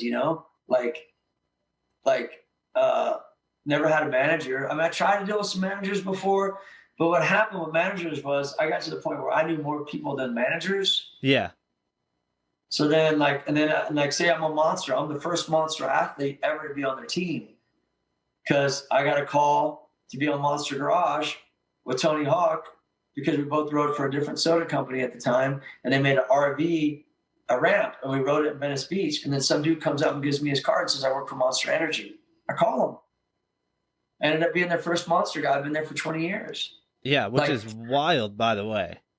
It's wild, but it's not. But the thing about it is, it's because I do the movies. It's because I studied the music and the acting, and I did the radio, and I do the TV, and I created this show, and I do the comedy. And it's not just what place did you get? Yeah, exactly. I think that you're, That worked when I was 18. Like I said, Xeroxing the photos of the magazines and this and sending them in. But that ain't gonna work now. You know what I'm saying? I have to go out every day and find something new to do to yeah, keep the ball rolling, you know? yeah, you've always That's how it is. marketed, you've always been a really good person for marketing yourself, you know, definitely. And you know, this kind of goes back to that, but you were even on Loveline, which, if people don't know what Loveline is, it is by far one of my favorite radio shows. And there's a guy who has been re-uploading old episodes of it, and I listen to it all the fucking time. You were on there with, you know, Did you obviously hear my episode? it's not out online. I want to listen to it. I've been trying to find it. So, you know, it's like, if people don't know about it, it's with Dr. Drew and also Adam Carolla. And your episode, you guys had Mark Richards with you as well, did you not? I forget, man. I think that was back in when I first moved to California. It was around about a year or so I was here. It was around 1997. I might have did that. And I had a 1953 Crown Imperial. They only made like so many a year of those. I had this, it was blue, it was bomb, man, it was so sick. I remember Adam Carolla sitting in my car, like so stoked on my car. But even that, like I knew those guys, but I didn't know the level of like, you know, I got asked to be on Loveline because I did a photo shoot at Boarding for Breast Cancer. No, I did a demo for Boarding for Breast Cancer for Vans. And then I met this photographer that worked for Details magazine. And then she's like, yo, I could get you on Loveline. I was like, what's that? Okay, yeah, cool. I'd be down. And then I remember I drove my car to the studio and did it. And I didn't really think much of it. So, you know, I realized that they were, you know, popular and they were important. But nowadays, when I look back on them, I'm like, dang, those guys really like have grown to be these even much bigger, radio hosts and comedians. Adam Carolla, right? And so it was definitely just one of those things again that just kind of organically, you know, you put yourself, you know, that would have never happened if I stayed in Missouri. Yeah, Okay? definitely not. And nowadays it might be able to, because we're zooming right now. You're in Canada, I'm in California. But back then it was just like you had to pack up and go. And so, yeah, that was a great opportunity. Thanks for the reminder. That was a fun one. Yeah. I think I told the story about how I tore my urethra and I had to wear a catheter or some shit. Or no, I fell and got a peg in my tank. That's what it was. Jesus, and my balls man. blew up like this big. I was in New York and I went to stand up because I hurt myself and I was like, I'm going to the doctor. Then we went to the movies, me and Mike Frazier, pro skater. We were doing some shows for Airwalk there, and then stood up, and then I just felt my balls go. I swear, man, they were this big. And I froze because what happened is I fell and I got a peg in my taint, bro. And it created a hematoma in the taint. And so all the blood and swelling went to my ball sack. So it was this big, dude. Oh my God. I had to fly home sitting on my hands. I couldn't even sit down. It was nuts, bro. Yeah, literally nuts. I'm pretty sure I told that story. I don't know. Yeah. Good times, bro. BMX. Yeah. Making next to nothing. Yeah, but we love it. Do it. There you go. Yeah, what I love about Loveline, and for people who have never heard of it, it's basically a show where teenagers and young adults can call in about, you know, relationship advice, sex advice, anything like that, you know, and Adam Carolla is just fucking hilarious on it. And then Drew, I mean, he's a doctor by trade, but he also is an entertainer, so he kind of knows how to go about things, and it's hilarious, man, just to hear some of those stories, you know? Yeah, this guy's great. You know, it was definitely cool. I forgot all about that. You know, and that's the thing. Like sometimes you got to remind yourself what you've done, but at the same time, don't live there. Does that make sense? No, I completely get what you're saying. Like I get carried away looking at stuff or going through old footage, and then I got to remind myself, like, do throwbacks, post every now and then, but keep the focus moving forward because that already happened and it's rad. But a long time ago, a good friend of mine, he told me, like, what's next? What's next? And he said, you know, you get these opportunities where things are happening. And this is just us talking because we were on a road trip. There's nothing like, you know, kind of like motivational speech, just homies, talking to homies. And it's like, yeah, I try to enjoy what I'm doing, the project I'm in, but I know that this is going to end. And when it ends, then what? So I'm always thinking like, what's next, and trying to find that balance between living in the moment and planning what's next. Because when you're in a profession like this, or, you know, in his case, photography at the time and videography, that there's no like guarantee, you know what I mean? There's no guarantee you're going to get hired again. There's no guarantee. So you have to constantly create. And that person was Spike Jonze, the legend photographer. Yeah. And that always stuck with me. And look how he is, you know, he's very much like constantly creating and paving his way and stuff. And so that always stuck with me as just like, yeah, man, like, you know, enjoy right now, but you know, you'd be on tour and a lot of people didn't know what they were going to do after tour. And I'd be like planning, like, what's next? What's next? How can I use this tour to go next? I did this to get to do this, or plan to something to do something else, because there's no, you know, guarantee. It's only what you go after. So. Yeah, absolutely, man. Yeah, and you went after a whole lot in your life, which is awesome, you know?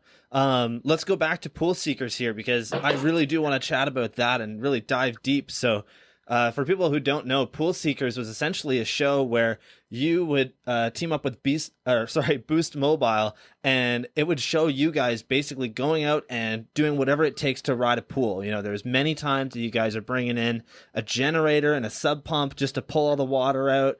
You know, you guys are cleaning it out, making sure it's rideable.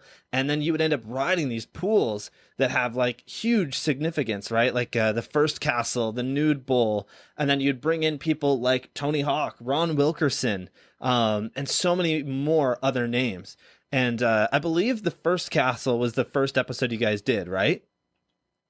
No, the very first episode we did was Nude Bowl. Okay. And Nude Bowl's like been around for like ever. It's just the history of Nude Bowl's like, it's crazy, man, because it's like, it's had, you know, it dates back to like the early skaters. I think like Eddie Alguera or Salva, they went out there and they, you know, in the late 70s, you know, and it's like 20-minute drive up off of the road, and you got to have like a truck to get up to it. And basically it's called the Nude Bowl because, you know, it was a nudist colony back in the day. And the amount of pros and history at that spot, and the amount of like legends that have skated and rode that pool is like, it even dates back to even Hoffman. Hoffman was, or Dave Clymer did the stairs. I remember it was a cover of Go magazine back in the day. If you look up Go magazine, yep, Dave Clymer, you'll see him carving the stairs. Wow. Back, you know, like in the, I don't know, early 90s, maybe, whenever Go magazine was around.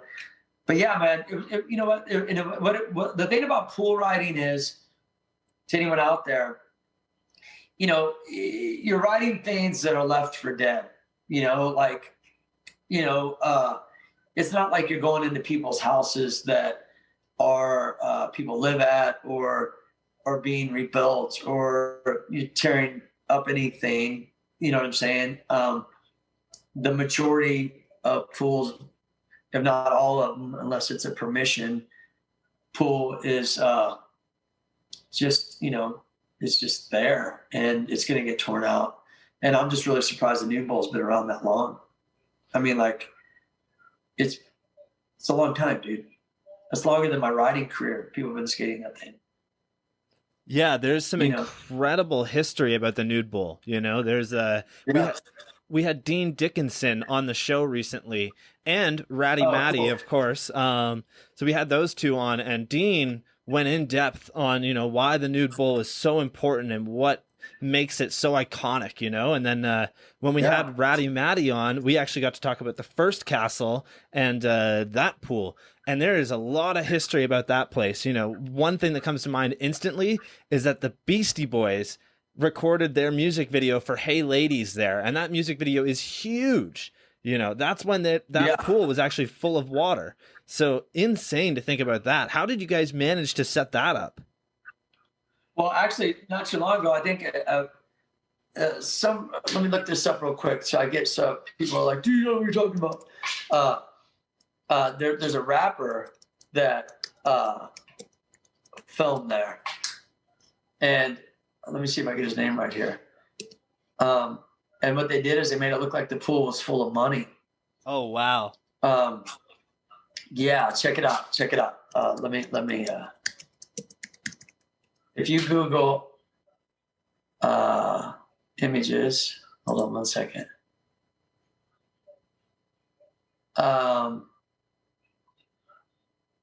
I think it was an Anderson .Paak music video.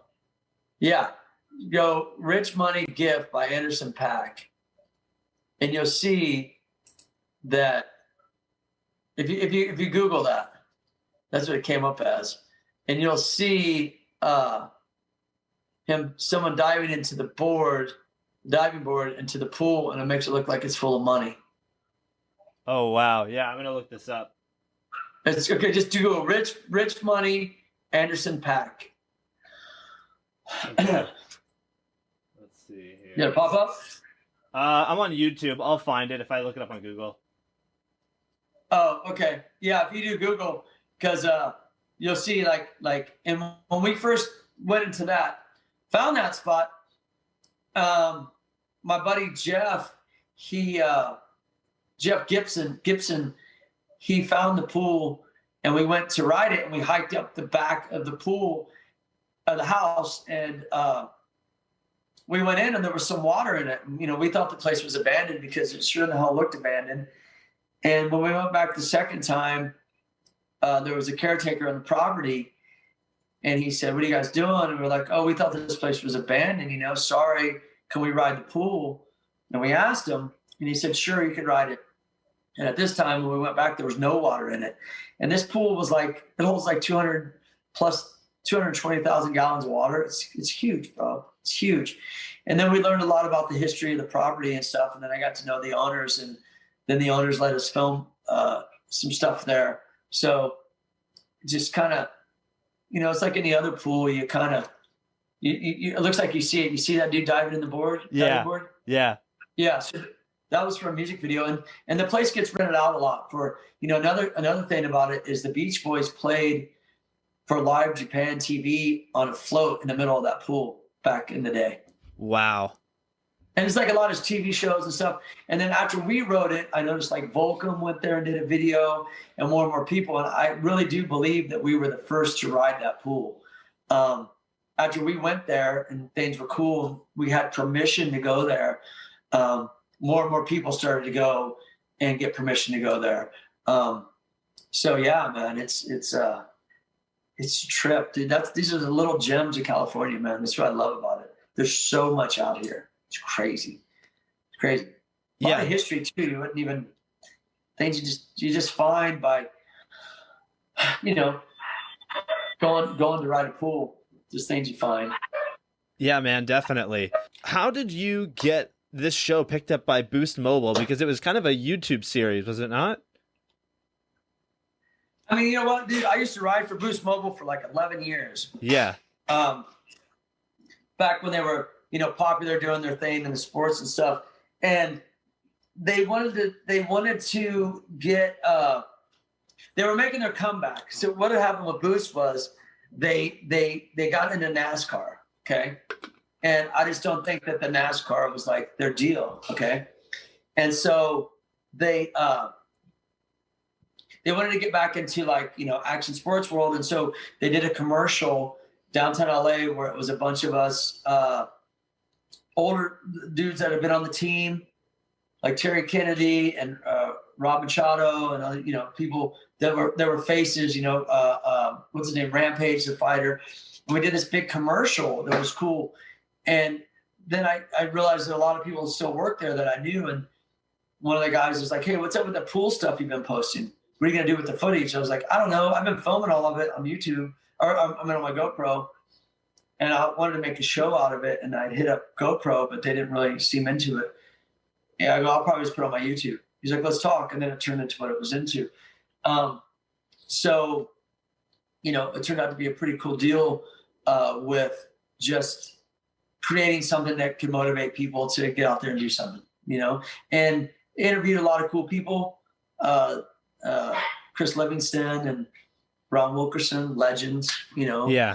And I looked at it as an opportunity where people really didn't know the level of what Ron Wilkerson had done for the sport, Right. that he was doing contests, that he was running his own contests, that he made up so many lip tricks, that he was so innovative, that he was the #1 pro freestyler, that he had started a band, that he had done all this stuff already. Yeah. He'd already done it. And he was still riding. And I just don't think, the history within like BMX, it's not bad to know your history. I mean, it's you don't have to, it's not like you have to know your history, but some of these people, you got to realize where things are coming from. And there's nothing wrong with respecting people that's already done what you think you're doing something different. Yeah. You know what I mean? Yeah, Even totally. me, I was like, whoa, like I'm not the first to start a BMX band. You know what I mean? Right. Ron Wilkerson is. You know what I mean? He had a band, I think it was called Milk. He did all of it, bro. He was out doing his own shows, his own tours. You know what I mean? So I just pay respect because I was like, he inspired me. I remember one time when I was a kid growing up, I was like 15, I wanted my haircut to be Ron Wilkerson's. And I took a photo of him into the barber shop. That's hilarious. Because, we're in Hippo, Missouri to that shit. I'm like, I want my hair like this. That's awesome. Bangs dyed blonde and shit. That's so good, eh? Oh, man. So, there's a few other things that you've been involved with over the years. And, it's really crazy to see that you, a BMX rider, but you do so much more than that. But, you actually had a Cribs episode. You were on MTV Cribs with your old house, right? I was, dude. And it's crazy even how that happened. This is all another organic thing happening. But maybe it's the law of attraction.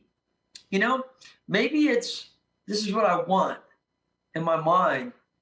And I think about these things and they come to me. Because I do believe in the law of attraction. Yeah, I had read, sorry to interrupt, I had read that, you were working with Ice Cube on something and he had a Cribs episode. And you even told him, you're like, I'm going to be on Cribs. And then a few years later... No. It wasn't Ice Cube, it was Ice-T. Ice-T. Oh, man, I messed that up.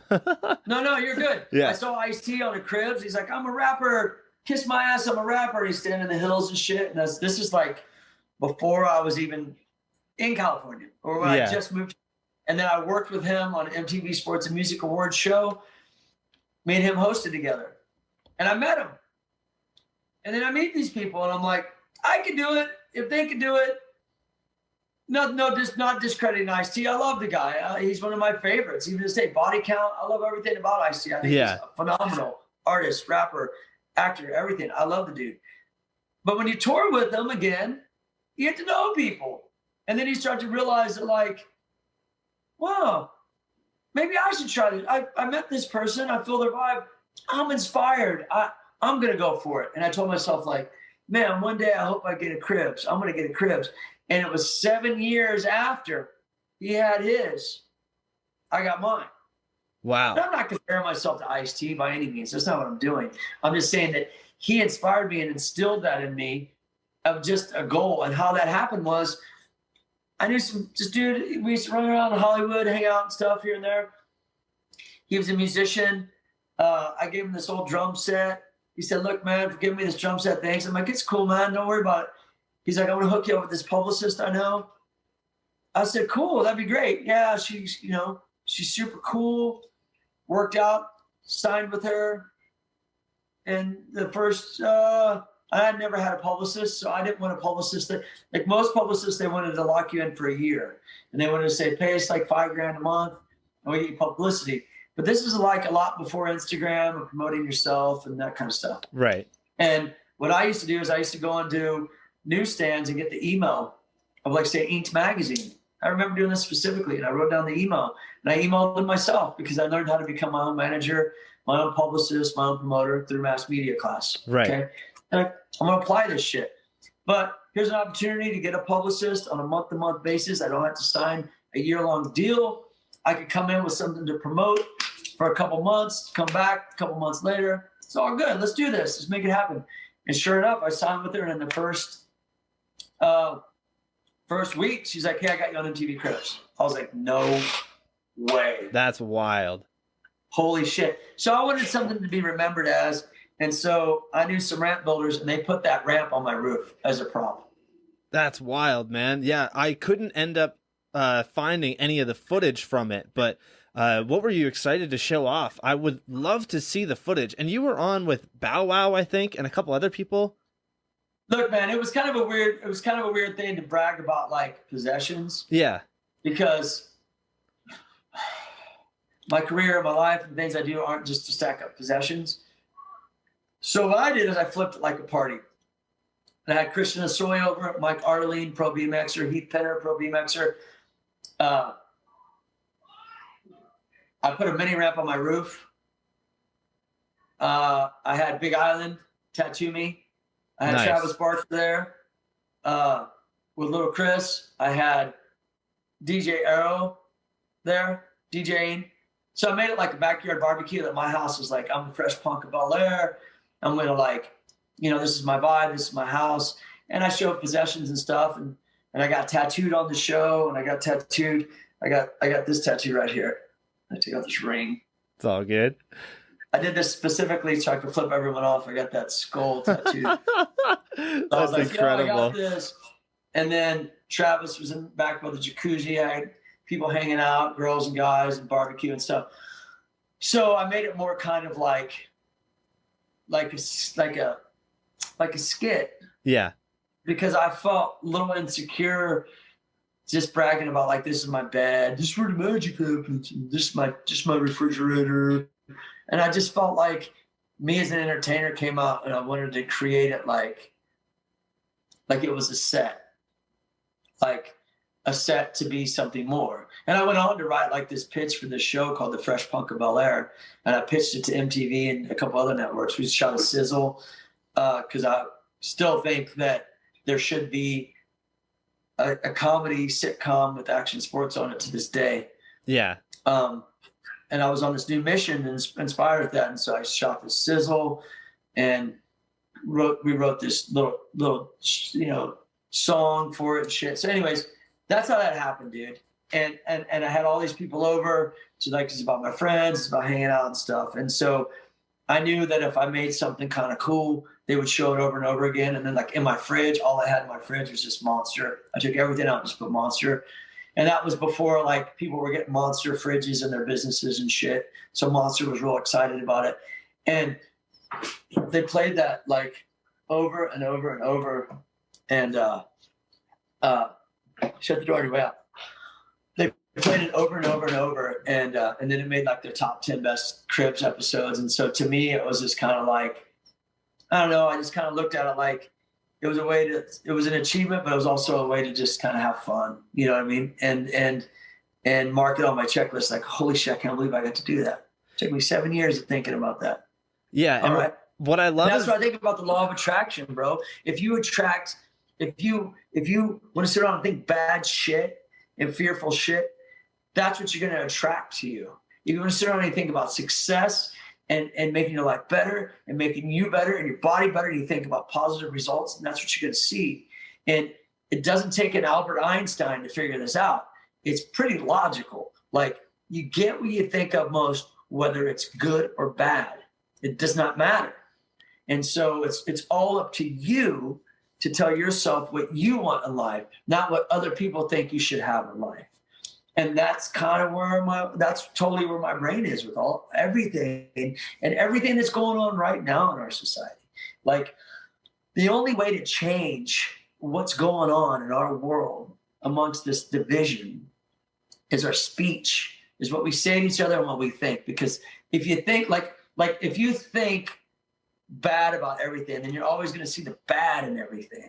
If you try to find the good in something, then you're going to see the good in everything. It's just like this right now with everybody having to pick a side. It's like it doesn't have to, you know, I try to stay out of it. You know, I don't have cable. I don't watch the news anymore. It started to give me anxiety. For the last year and a half, I got rid of it. I get some shit on social media because people post stuff and I'm like, oh, then I just kind of put it over here. Like it's blocking me from what I need to do. And it's making me have anxiety. It's wearing me out. You know what I'm saying? Yeah. So to go on this rant about attraction, as I started to study these books, and Esther Hicks is really popular with the law of attraction, Pursuit of Health, Wealth, and Happiness. That book is amazing. And then I started to sleep to audiobooks to reprogram my brain, because your subconscious mind never goes to sleep. That's why they told you don't sleep in front of your TV when you were a kid. They also told you don't believe everything you hear. And they also told you don't worry yourself sick. Those are the things I was told. And so these things stick with me, you know what I'm saying? And like to reprogram and to get that law of attraction and to keep the good vibrations coming your way, it's what you send out. And you know, I didn't know that at the time. I didn't know anything about what I'm saying right now. I just wanted to be part of these things and these tours and these events. And I think I was just sending that vibration of that's what I wanted. And then that, sure enough, that's what was coming my way. And even when it was coming my way, I wasn't like, see, law of attraction worked. Nothing like that. I've just learned through like my own experiences in life that if you keep your mind wherever you put it, and it's up to you. It's not up to your TV. It's not up to your internet. It's not up to your phone. It's not up to other people.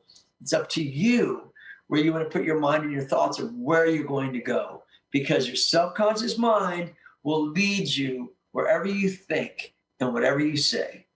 Now I'll shut up real quick, but I got to say this. I wanted to buy a Jeep, so I wanted to test this subconscious thing because I learned a lot about the subconscious mind. So, okay, I want a Jeep. I want to buy a Jeep. I kept telling myself I want a Jeep. I kept seeing Jeep. And then the only cars I would notice on the street, that's what they were Jeeps. Mm-hmm. And people say that. Like, do you ever notice that? It's like because you're thinking about it. And that's all you're seeing. So just follow me. If a person was to think only negative or hateful about things, and that's all they're going to see, that's all they're going to find in every situation, even if they're not going to see the other side of it, they're only going to see this. Or if everyone thinks positive about things, and they're going to be like, yeah, but you know what? Hang in there because this could happen and that could happen. They're going to look at it in a different perspective. And all of that lies within yourself. I can't tell you how to be because no one's really going to tell me how to be because I'm kind of like, we're all who we are as our own. You take advice and hear people's opinions and stuff, but ultimately it takes your own thinking to change the world and the environment we live in and to send the positive vibrations, because that's the only way things are really going to change.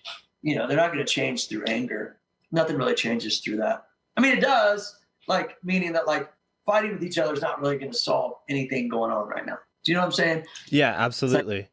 Like, just this world's in a crazy spot, and it's been in crazier spots before. This isn't the first time. You'll get through it. The world will get through it. Life will be good again. It just takes positive vibrations. Yeah, definitely. That's what works for me. So, but anyhow, to Ram, we went from Cribs to fucking Esther Hicks to fucking positive vibrations. But that's how that happened. I was just really into just a dream of mine, and then it happened, and it was just cool.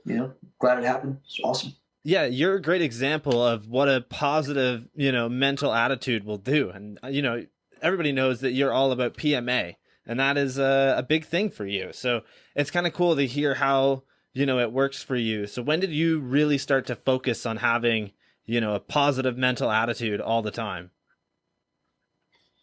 You know what? I wasn't always that way, especially in the ways that, like, you grow up in the environment, and that there could be some doubtfulness and negativity and fighting, and it wasn't always that way.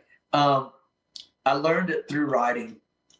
I learned it through, if I could write down a trick and then do whatever it takes to make that happen, and then take that trick and work my ass off to get myself to a contest, to apply that trick, and then actually land in the magazine, and people are showing me respect for what I created from writing it down. That's where it came from. And that's where it comes from with comedy, with music, with TV, with everything I do. It's almost like here's writing, and everything else is an extension of that, because writing gave me that confidence.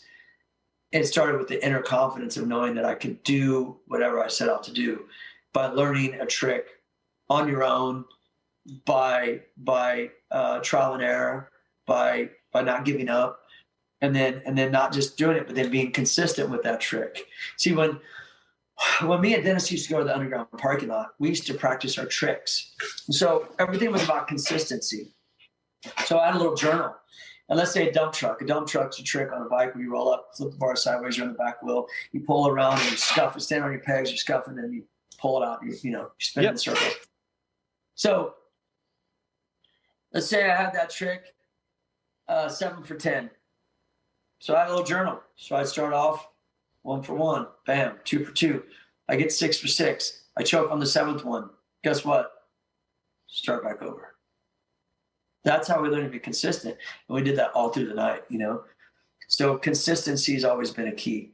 And so learning how to be consistent and setting goals, and then you apply it going into other shit, like when things break or you got to get something fixed or, other things happen in your life. I haven't always been as positive as I am now, but I've learned because I've actually grown. There's a lot of things that there was a lot of things that I had to overcome and that maybe I still struggle with at times.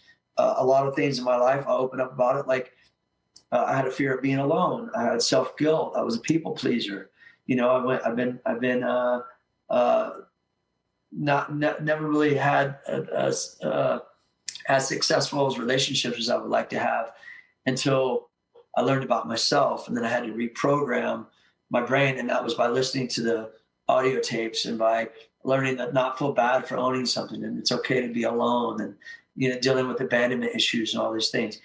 And so by reprogramming it, you just become more of a solid human and you become more of more positive about things. And so that's really come with time. Even though I had it in me, there was still a lot of me that could have been negative as a younger kid.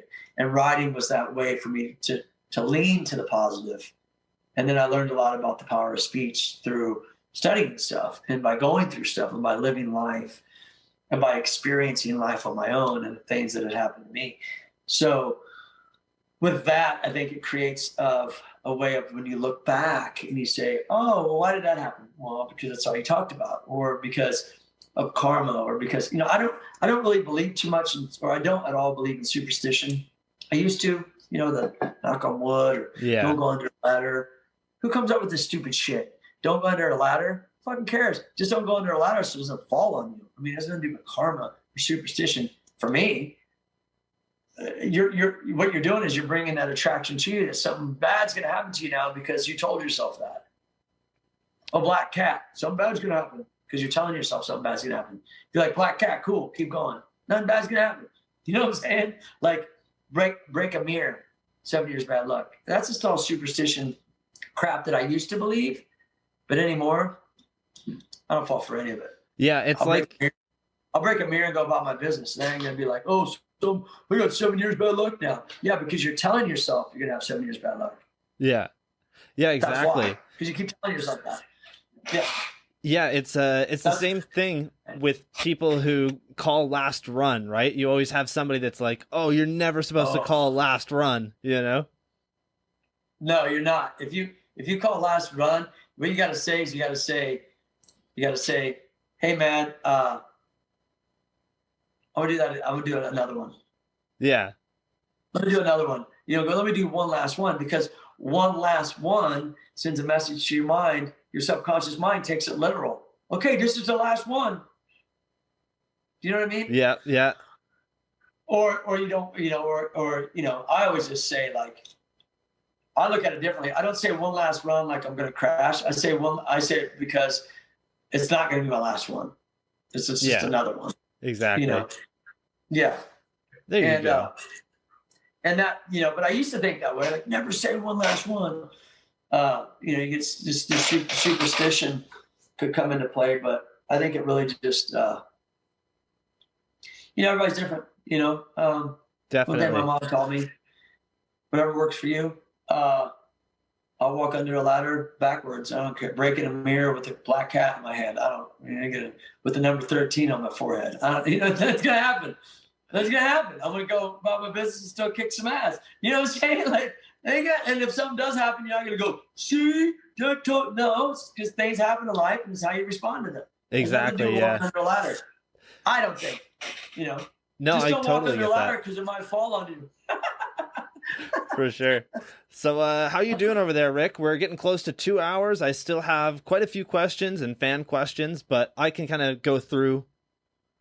All right, I'll make them quick because I'm going to get out of here and go ride too. So Perfect. Yeah, you know what? We will let me take a look here because I know I still had some important ones here. I want to we talked a little bit about Tony Hawk's Pro Skater, but can we go in depth about that and then we'll do the fan ones and you can head out after? okay, cool. Perfect. So with Tony Hawk's Pro Skater, you know, obviously huge fan. And I loved those games as a kid. Like I remember playing American Wasteland as you, which is always mind blowing to think about, right? I've had a few people on the show that had video game characters, but you were in Tony Hawk, which is like, that's a whole nother thing, right?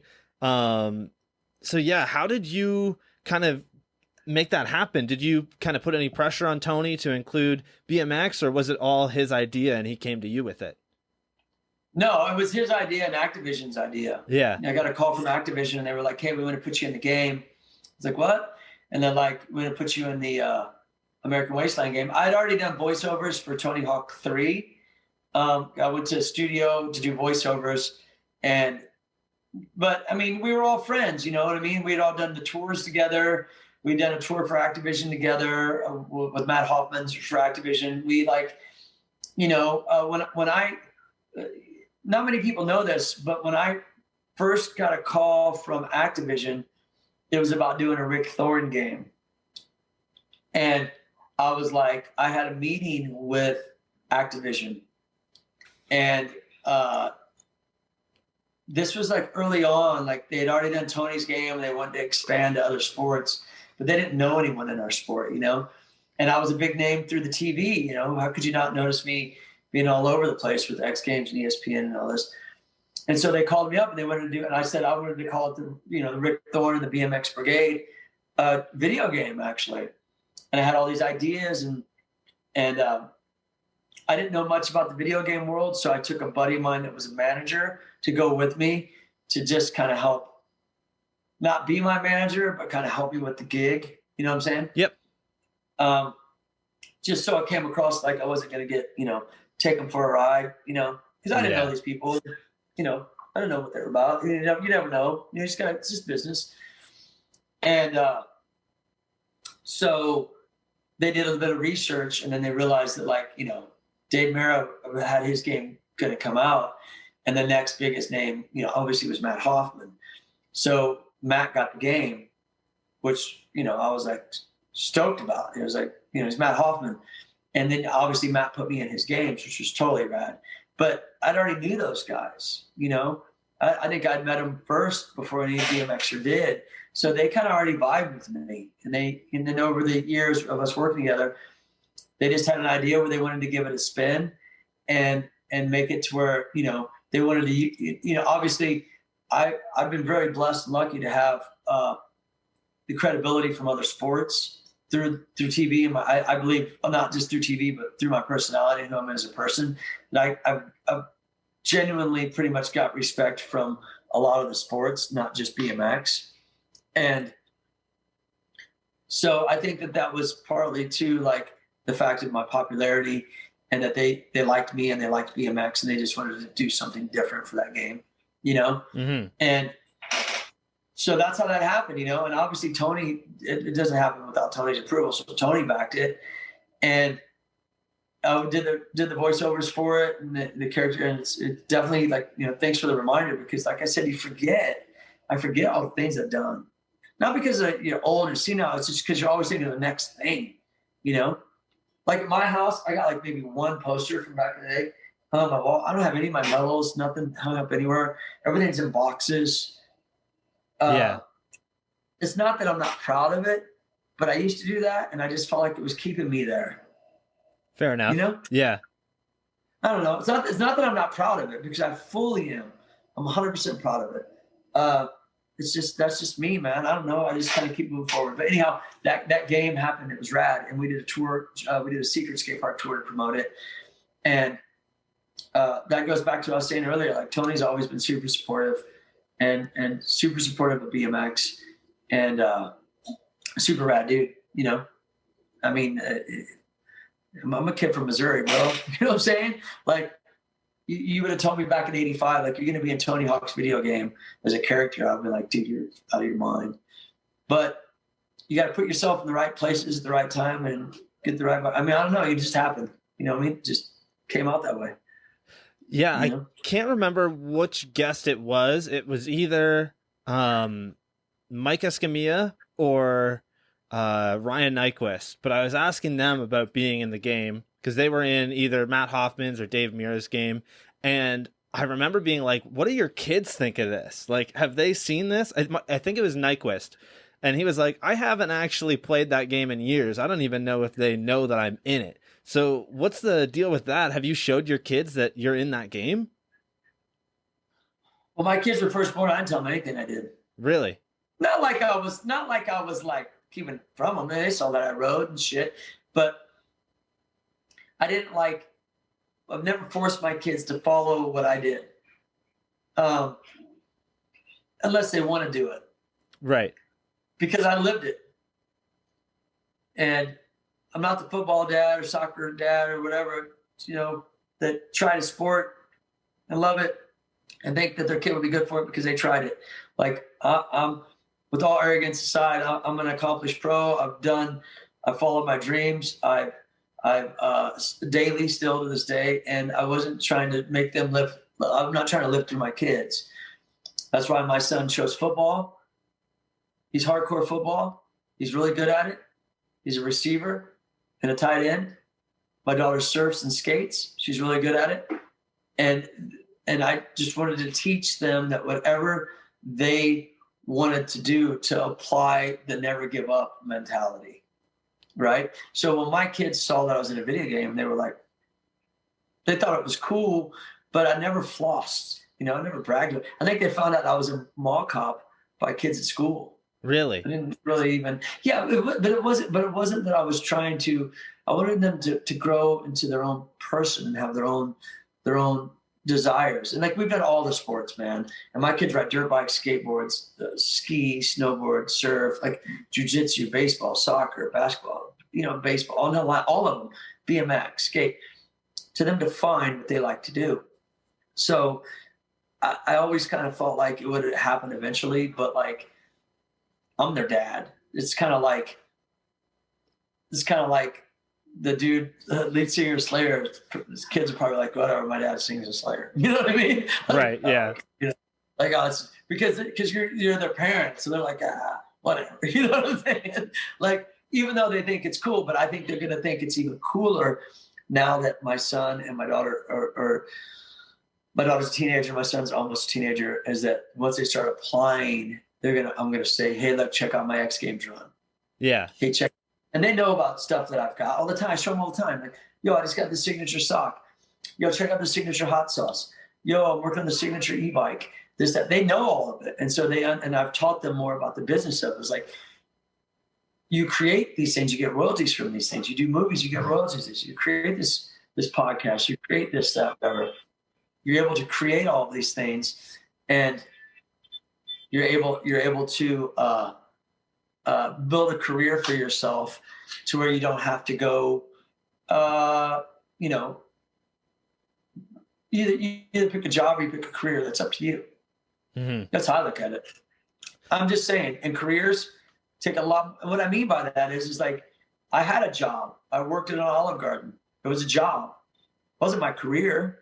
I wasn't trying to be a busboy for life, but it was a job. I stacked groceries at a grocery store, first job. It wasn't my career, it was a job. But a career takes more. It takes more determination and believing in yourself, because anyone can go get a job. No, and I'm not trying to be disrespectful. I'm just saying it's up to them. And so if they want to choose a career, then you have to apply certain things to your career. And these are them that I've learned. It doesn't have to be BMX, it could be anything. And so that's what I've been doing with my son with football, you know? Yeah. I mean, that's how I look at it. And listen, man, like I said, I'm not by any means degrading anybody in any way of anything they do for a living. I'm just trying to distinguish the two of why I wasn't so much like pressing on my kids to be like, you need to be like this, you need to be like this. Right now with my kids, I am a little bit like, what's your plan? Right. Which is, You're 14. yeah. You're going to be 18 before you know it. What's your plan? Things are so much more advanced in this world. Kids are killing it. You still have time, but what's your interest? What's your plan? Because you're going to have to take care of yourself one day. And that's just because I love them and I want them to feel what I felt that way. Not like, oh, get out there and be a bike rider and do tail whips. Come on, do it. Not like that, you know? So that's probably why I never showed them stuff. I don't know. Just felt like it was weird, you know? They think it's cool, I think. But like I said, I'm their dad. So, you know, all dads are tricks. Oh man, dude, that's really interesting to hear, right? Like my dad has always been a huge influence in my life. You know, he's a skater, he's a tattoo artist, and he has really pushed his life to, you know, something where I could look at it and be like, this is where I want to be. I want to be in the same spot where I love what I do every day, you know? So we're working on that. We're going to get there. And it's just one of those things like, you know, I got to follow what you do, positive mental attitude, and constantly be working towards the next thing, right? Instead of kind of staying in the past. Well, how old were you when you felt that way about your dad? Always. Hold on, what? Hold on 1 second. Yeah. Wait, what? Wait, you're leaving? Oh, okay. Okay. Is Kendra going too? No. Oh, okay. Hold on a second. Let me shut this garage. Go ahead. I'll shut it. Okay. Bye. Tell your mom I said bye.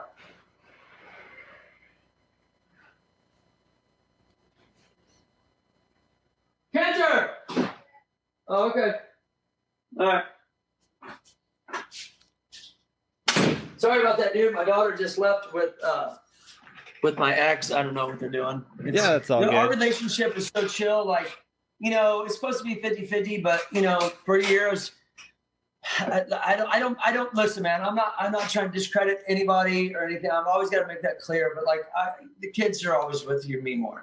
And so we one thing I could say about being a bike rider when speaking to kids is I've always been there and I've always been able to be flexible with my schedule. And I've been very fortunate and blessed for that. And that's another accomplishment that I feel like a benefit to my career is that when it comes to raising kids, you don't miss a birthday, you don't miss an activity, you can adjust around it. Now, granted, if you're on tour, but I quit touring when we got divorced because I had the kids more. I got no family out here. I got no girl who's going to raise my kids. I can't go on the road. So I had to sacrifice a lot of things, but it made me reinvent myself in a whole nother way.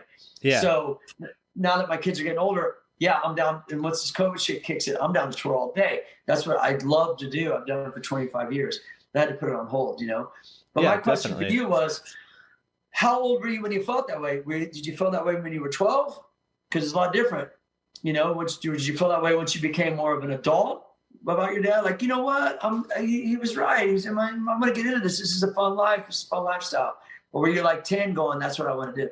You know what I mean? So to kind of give some context here, right? I've, you know, my dad left my mom when I was about 4 years old. And his thing was always that, like, I needed to grow up in a healthy home and in a healthy environment. And I wasn't when they were together, right? It just didn't work for them. It was just something where they didn't really get along right, you know? So he left, but he would come and visit me every Sunday. So he would drive 3 hours from Toronto to this small town, you know, from 5 a.m. till 8 a.m. He would drive just to come and visit me and my sister. And it was always a big thing for me that, like, that meant so much to me that he would take that time and spend that money that he didn't have at that time because he wasn't, you know, a well-known tattoo artist at this point. He was still, you know, he was definitely good. He was definitely making a name for himself, but he didn't have that kind of money to spend all the time. But he always made time for us. And I think it was kind of a similar thing where he never really pushed anything like that on me, but he was always there for me. And growing up with my mom, right, like her husband that she recently divorced, they really didn't get along ever. So I was constantly in an environment where they would be arguing with each other or upset with each other about something. And the problem too was that that guy would always take out his aggression on me as a kid. You know, I was definitely a kid who was abused and, you know, it wasn't great, but my dad was always there for me. And it was always one of those things that, like, I could see that the situation that my stepdad Chad was in, because he didn't follow his dreams. He still to this day works a shitty factory job, and it upsets him and it makes his life so terrible. And then I see my dad, who has everything that he's ever wanted because he worked for it, and he is able to, he owns his own tattoo shop now. He skates all the time. He's constantly doing stuff that makes him happy, and he's always got that positive attitude. And it's just one of those things where growing up, I seen the way that my stepdad was, and I don't ever want to be like that, Got it. Yeah. I mean, it takes work.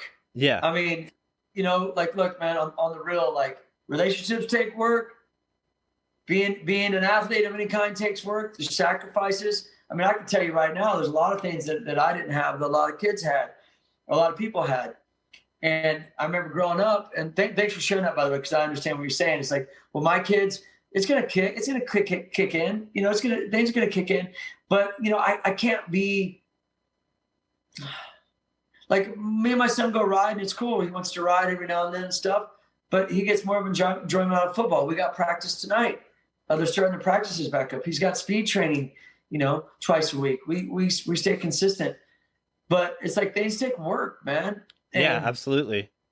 And are you up for the challenge? And if you're not, then you have to be, most people, I think a lot of people are good at something. It's just finding that. And honestly, like, it goes back to what I was saying before. Don't rely on like drugs and alcohol for a good time, because ultimately it's not. Ultimately, it like leads back to like, I don't know. I'm not, I'm talking about like the type of person that like just lives to go out, and then that's their way of having fun.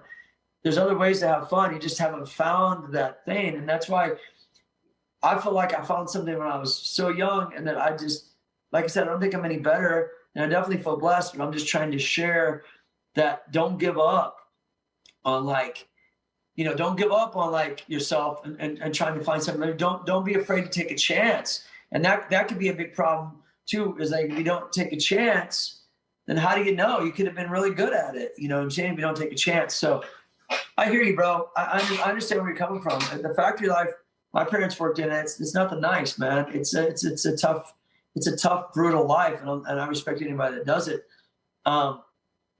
It's brutal on your body too, man.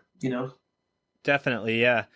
Yeah. It's just one of those things that I've always kind of looked at it as like, I don't ever want to be the person that my mom was with for 20 years, right? They just got divorced, or they're getting divorced this year, and she's finally kind of getting away from that because it was unhealthy for her as well.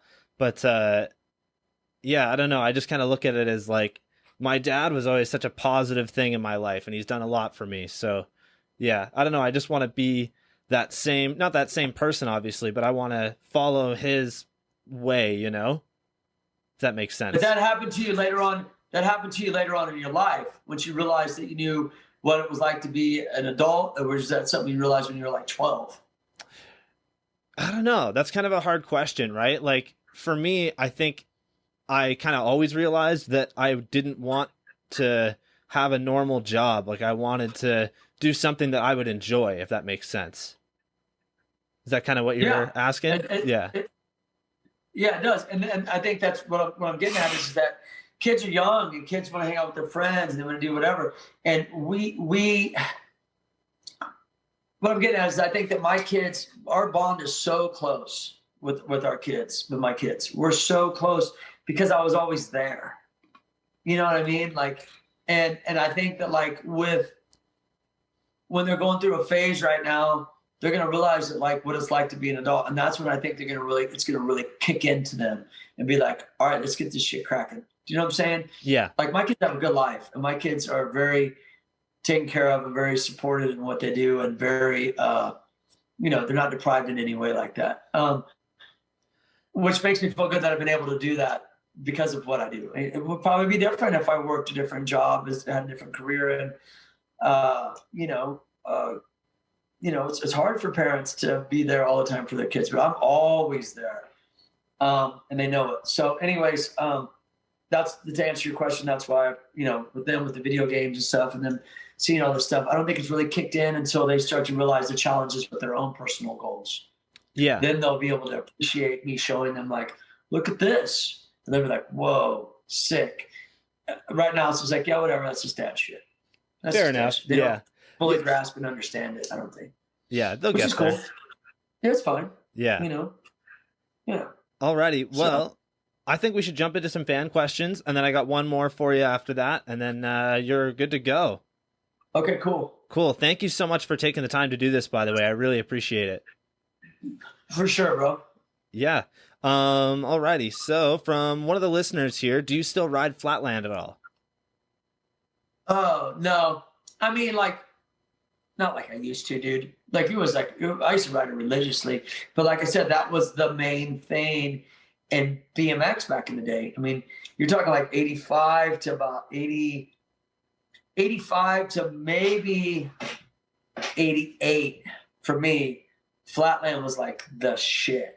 Like, Flatland was more important than ramps. But then when people started to do box jumps and Ron Wilkerson started to do King of the Street, and then half pipe contests became more popular, the quarter pipes kind of outgrew the quarter, because it used to be a quarter pipe and a wedge ramp. Yeah.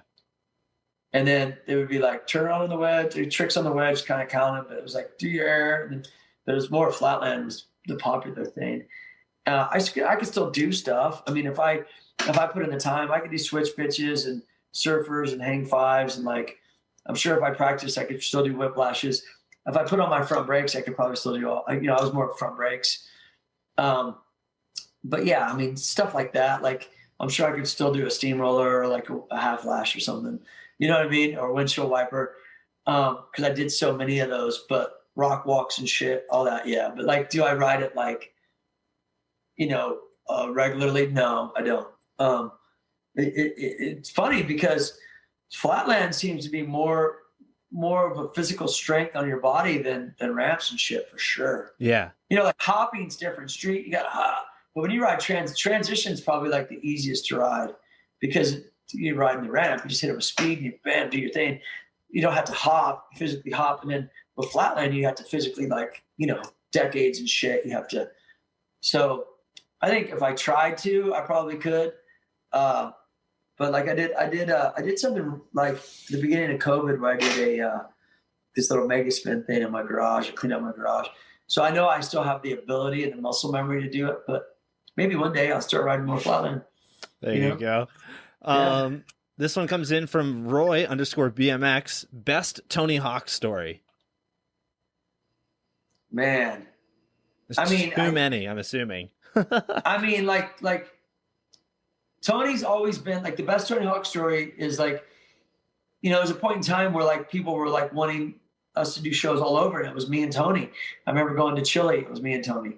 I remember going to Paris, it was me and Tony. Australia, it was me and Tony. This is before like things started to crack. And I'll tell you a good story.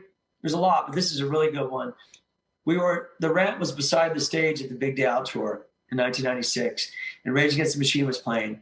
And Tony said he was going to do a McTwist. Every time Zach from the band was like, fuck you, I won't do what you tell me. And so I cover that song. So he says that 16 times in the song, by the way. It's like kind of almost like 2 sets of 8. Right. Because that song's a lot about like repetitious crescendo kind of vibe. Because it's just like it's a repetitious thing. And so, he says it 16 times. And so Tony did a McTwist every time. He did 16 back-to-back fucking head hype McTwists. And then on the last one where Zach's like, motherfucker, flies out. Tony did like his front flip thing. He flies out on him, let his board fly, and threw him up. And the crowd went berserk. That's wild. And we're like next to the main. So the stage is here, the ramp is here. They would have it in different spots, but that day specifically, we were like right next to it. So you're looking at like 30, 40,000 kids. So half of the crowd, couldn't help but watch both. And the amount of people we had. And it was just, Tony would do something like that and be so like dialed and consistent and rad and aggro, and then still just be so humble. He's that guy. He just doesn't. He's not a big like egomaniac. That was probably one of the raddest stories. I mean, he's just that good, and he's still that good. So Tony Hawk, rocks. Fuck yeah, Absolutely. man. Tony is the man. Absolutely. Yeah. This one comes in from another listener. Will there ever be a, new series of Pool Seekers? Are we going to see a new season potentially? I mean, if there is another Pool Seekers, more than likely will be with Boost Mobile. They got bought by T-Mobile, and they had a lot of changes down there, a lot of shifts. A lot of people moved on that I worked with. I think everybody that I worked with pretty much doesn't work there anymore. So if it was to be something, it would be like, I'd have to be able to either do it on my own, which is possible, which wouldn't be hard to do. It's just a matter of if, people want to do it with me and just kind of do it for fun. If, to get on a network or a TV show to do it would be amazing, but I haven't really pushed for that. I just did those 2 seasons with them. And then I was like, it was a lot of work on my end, but I think it's something that we could do again in the future. Just, I'd like to take it to like Australia or something, because they got a lot of pools. That would be incredible. Yeah. And they got a pretty rad scene. So if I was to do something, it would be more kind of like an overseas thing, I think, which would be, like I said, be badass, Fuck yeah, man. That would be incredible. Yeah. It was sick. Yeah. Our last fan question here comes in from none other than Dean Dickinson. What are your top 3 favorite pools that you have ridden? Okay, Dean, if you're listening, and anyone else, top 3 pools: Lena Horton Pool in Hollywood, because that pool is kind of almost like, it's such a good transition, dude. And the stairs, like, this is my first set of stairs I ever did. I've done probably over 20 tricks in this pool, which is rare. You know what I mean? So I would say that pool for sure, the Lena Horton Pool. And then the other one would probably be, First Castle, just because of its uniqueness. And there's just, did a lot of stuff in that pool too, but it was just, I just remember going to that pool and it was just so I'd say the First Castle pool. And the third would probably be, oh man, this is hard, because there's a lot of pools that we rode, but pools that people would know. Not everybody's going to know all the pools that we rode, If it was like a known pool that people would know, like this popular, might have been the old, I'm on the spot, because I want to eventually say Nude, because it's such a classic spot and where it's at and how it's such a mission to get to. Yeah. I'd probably say Nude Bowl. Wild. Yeah. Just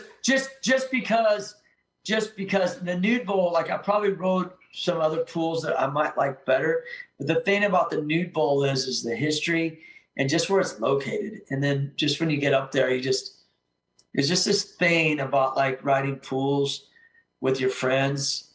There's just this level of just this, I don't know if I'm going to say freedom, but just this level of like, it's just a rad feeling, that you kind of got to earn, because you got to clean the pool, go to the pool, and what I mean?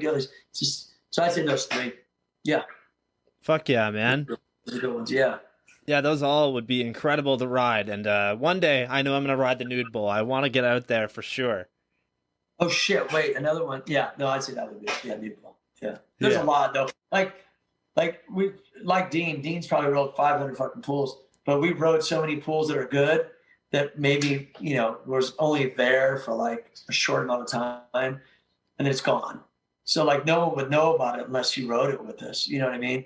So it's kind of like one of those things where you're like, I could say like, oh, this Blue Lagoon pool we rode, and people were like, what's that? Like, which was an amazing pool, which actually I probably like more riding wise than the Nude Bowl. But this Blue Lagoon pool, only 5 or 6 people rode it actually. And BMX, I think it was 3 people rode it and maybe 1 or 2 skaters, and then it was gone. So that's the thing about pools, is like, the abandoned house, it's going to get torn down. It's going to get torn out. It doesn't got that long. It's not going to survive long. It's going to be out, So. Yeah. Yeah, exactly. Yeah. Yeah. So before we go to our last question, again, thank you so much for doing this. I really appreciate it. It's been awesome to Yeah, sit man. down and just, pick at your brain for a little while. You know what I mean? Thanks, man. Yeah. So this last question, as someone who has made a name for themselves in so many different industries, what's your advice for people who want to get involved with many different interests? Sorry, let me redo that. Uh, what's your Well, I mean, go ahead. Yeah, what's your advice for people who want to get involved with so many different interests and get noticed in the process? I mean, look, some of my friends like to say, dude, you do too much. You can't focus on one thing. Fair enough. If you think that way, you just got to learn to shift gears. And I think if there is an old saying that like when you can be the jack of all trades and be good at nothing, or be okay but never really be a pro at one thing. For me, I learned how to be a pro with BMX, and I just applied that into everything that I do. And it just reminds me back of like, you approach things, and you don't have to be a pro BMXer to get into everything else. But if you approach things with a positive outlook, and even if you don't know how to do something, and you're willing to learn and have an open mind, then you're more likely to succeed. And if you're willing to be rejected, because that is going to happen a lot, especially in the worlds that, comes to music or anything like sports and stuff, you're going to have setbacks. So, as long as you look at those setbacks as ways to make you go forward, then you learn that like, okay, if I'm positive in this, then maybe I could be positive in that, or I should be, and then that would be a better result. So I think that the main thing is just to stay positive, stay rad. That's why I always say stay rad, man. It's like, and that just means like keep both feet on the ground, stay positive, and keep an open mind, and don't be like, sometimes people do things and it's not what they thought it would be. You get up to do stand-up comedy and it's like not what you thought it would be, and you'd be like, man, screw this. Or you'd be like, what would I need to do to adjust? Mm-hmm. That isn't working. That style didn't work. What do I need to do this? And I think that those things, I mean, it boils down to like the same quote or simple quote you probably heard over and over again is never give up. And I think that's just the truth, keep an open mind, stay positive. And I think that if you're doing it for the right reasons, then it'll happen for you. And if it's not for the right reasons, you might try it and realize it's not for you. You know what I mean? So that's the key, man. Stay positive. It's always the key. Fuck yeah, man. That's some great advice. Definitely Thanks, really man. appreciate hearing that. That was kind of a question that I was really interested in. So yeah, thank you. I mean, look, like if you're looking to want to do comedy, like you said, you don't need to tell anybody. Yeah. Because most people will just shit on you. They'll be like, or they'll not. Sorry, I shouldn't say it like that. Not that most people will shit on you, but I mean is like, some people might not be as like optimistic as you are, because maybe they thought about it and it didn't work for them, so they're going to knock you down before you even try it. It's like we used to say that about getting tattoos. I used to say, I'm going to get determined tattooed right here. Right. You're like, that's so stupid. Why are you going to get determined? Well, yeah, man, I want to get it, man. And then after you get it, people were like, dude, my boy's so cool. That's determined right here. It's sick, dude. It's like, you just got to do you. And I think the main thing is that like, just go do it, Definitely. And yeah. And so when I faced that a lot when I started the band, because I was really proud of myself to finally get the balls to do it. And I didn't know shit about like anything about music besides I wanted to sing. And I got that a lot from people. And I used to let it bother me. I did. And then I learned the one thing that I realized is that, well, just don't tell them and just do your thing. And if someone doesn't like it, it's okay. Like, do you like it? And then you're more likely to succeed than, being doubtful because of someone else's maybe jealousy because they didn't start a band, And I say that to people all the time, like, if you start a band, pick up a mic, pick up a guitar. Like, it's not, you know what I mean? But I think a lot of people have these dreams and they don't follow through. So when they meet someone like, say, you, and you're going to do comedy and you're following through, it's hard for them to be like, yay, did it. Yeah, I'm behind you. It's like, that's why you just kind of keep it to yourself and you just go do it, Yeah, No. I'm super interested in comedy and I'd like to give it a try, but my main interest and the things that I'm kind of focusing on right now are podcasting. I fucking love it, dude. This is like the highlight of my week. Every week is getting to Awesome. sit down with people and do this. And I'm like, currently looking into doing some other shows as well cuz as much as I love doing the Goat Cave, it's so specific with BMX and I want to talk to, multiple different people. I want to talk to bands. I want to talk to just people of interest in the community and everything. I like to hear people's stories, and I like to kind of promote it and show people that kind of stuff, if that makes sense. Yeah, no, it does. I mean, and that's another form of expression, it's Yeah. like, it's the arts, man. The arts, like, that's, there's a rule in my house with my kids. You got to do a sport. I Yeah. mean, that's just that. Yeah, you have to, whether some art or some sports, like, yeah, good grades are good, but in my house, you have to do, because I know what that feels like. And you can't really, it's a priceless feeling to be accomplished within, of achieving, my daughter rides a wave, she's stoked. You know what I mean? She's Yeah, exactly. hyped. You can't teach someone that. They have to teach themselves that. Yeah. So yeah, man, do it. I say do it. I say don't let anything get in your way, and don't be afraid of, getting out there and doing your thing. And once you get out there, it's like anything else, man. You start to realize what works and what doesn't. So get it. Fuck yeah, Yeah. man. Thank you for hanging out with us today, and everybody that's come this far. Thank you for checking out the show today. Rick, before we go, what do you got to promote, man? I know there's plenty that you're doing. Man, like right now, I got a signature hot sauce with Don Wapo's hot sauce. I got a signature sock with merch for socks. I got a new song out called Invincible with my band Good Guys in Black on Sirius Radio. You can check us out on Spotify. I can even send you a song if you want to play it, whatever. The song's dope.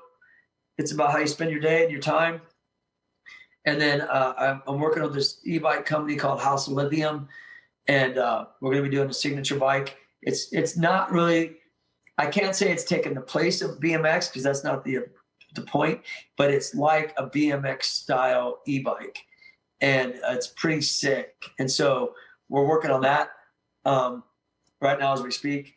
And then on top of that, like I got my kids, I got, writing comedy, working with sponsors. There's always something going on. You know what I mean? I got a cooking show with my son called Cooking with the Thorns. We do it just for fun. I've done it only on Instagram, but I'm going to make a YouTube channel for it. I just want to get a bunch of episodes before I upload all of it. Yeah. And just like, I'm into cooking. I find it to be a lot like writing, developing your own style and having your own flavor and stuff. And I just fell in love with cooking and teaching my son how to cook. And it's pretty freaking cool. I'm just trying to think of all the different things. I mean, there's always, on top of that, just riding, and just staying in shape and during COVID, you find ways to stay productive and just creating new, just writing new music, new content. You know what I mean? Just staying busy, bro. I mean, I wish I would be in the studio every day if I could be. I would be, So, and I want to mention one more thing. Yeah. Anyone out there? I'm not really good at asking sometimes. Like, I've always felt that, like, if you were good, things would come your way. Like, if somebody, like, if they'd be, it'd come your way. And it does. But one thing I've learned in life is an old phrase, ask and you shall receive. Don't be afraid to ask for things. If you're like say with comedy, right? Ask questions, ask people for things, not for things. Ask them like put yourself out there if you have the confidence to make something happen. Like with comedy, I'm saying is like, I've been that way with my band. People are like, I've never asked. I felt like it'd come to me if it's good. I didn't want to be like, that's how I've always been with writing. But I just think that like, sometimes that might have hurted me in some ways by not just asking somebody for something, If that makes sense. You know what I'm saying? Yeah, absolutely. I get exactly what you're talking about. Even the photo of me and Tony, I didn't ask Tony that. Like it wasn't like, hey Tony, let's shoot these doubles. We haven't done them in 20 years. Let's make a print. We'll sell 1,000. It'd be cool. There's nothing like that. It just kind of organically happened.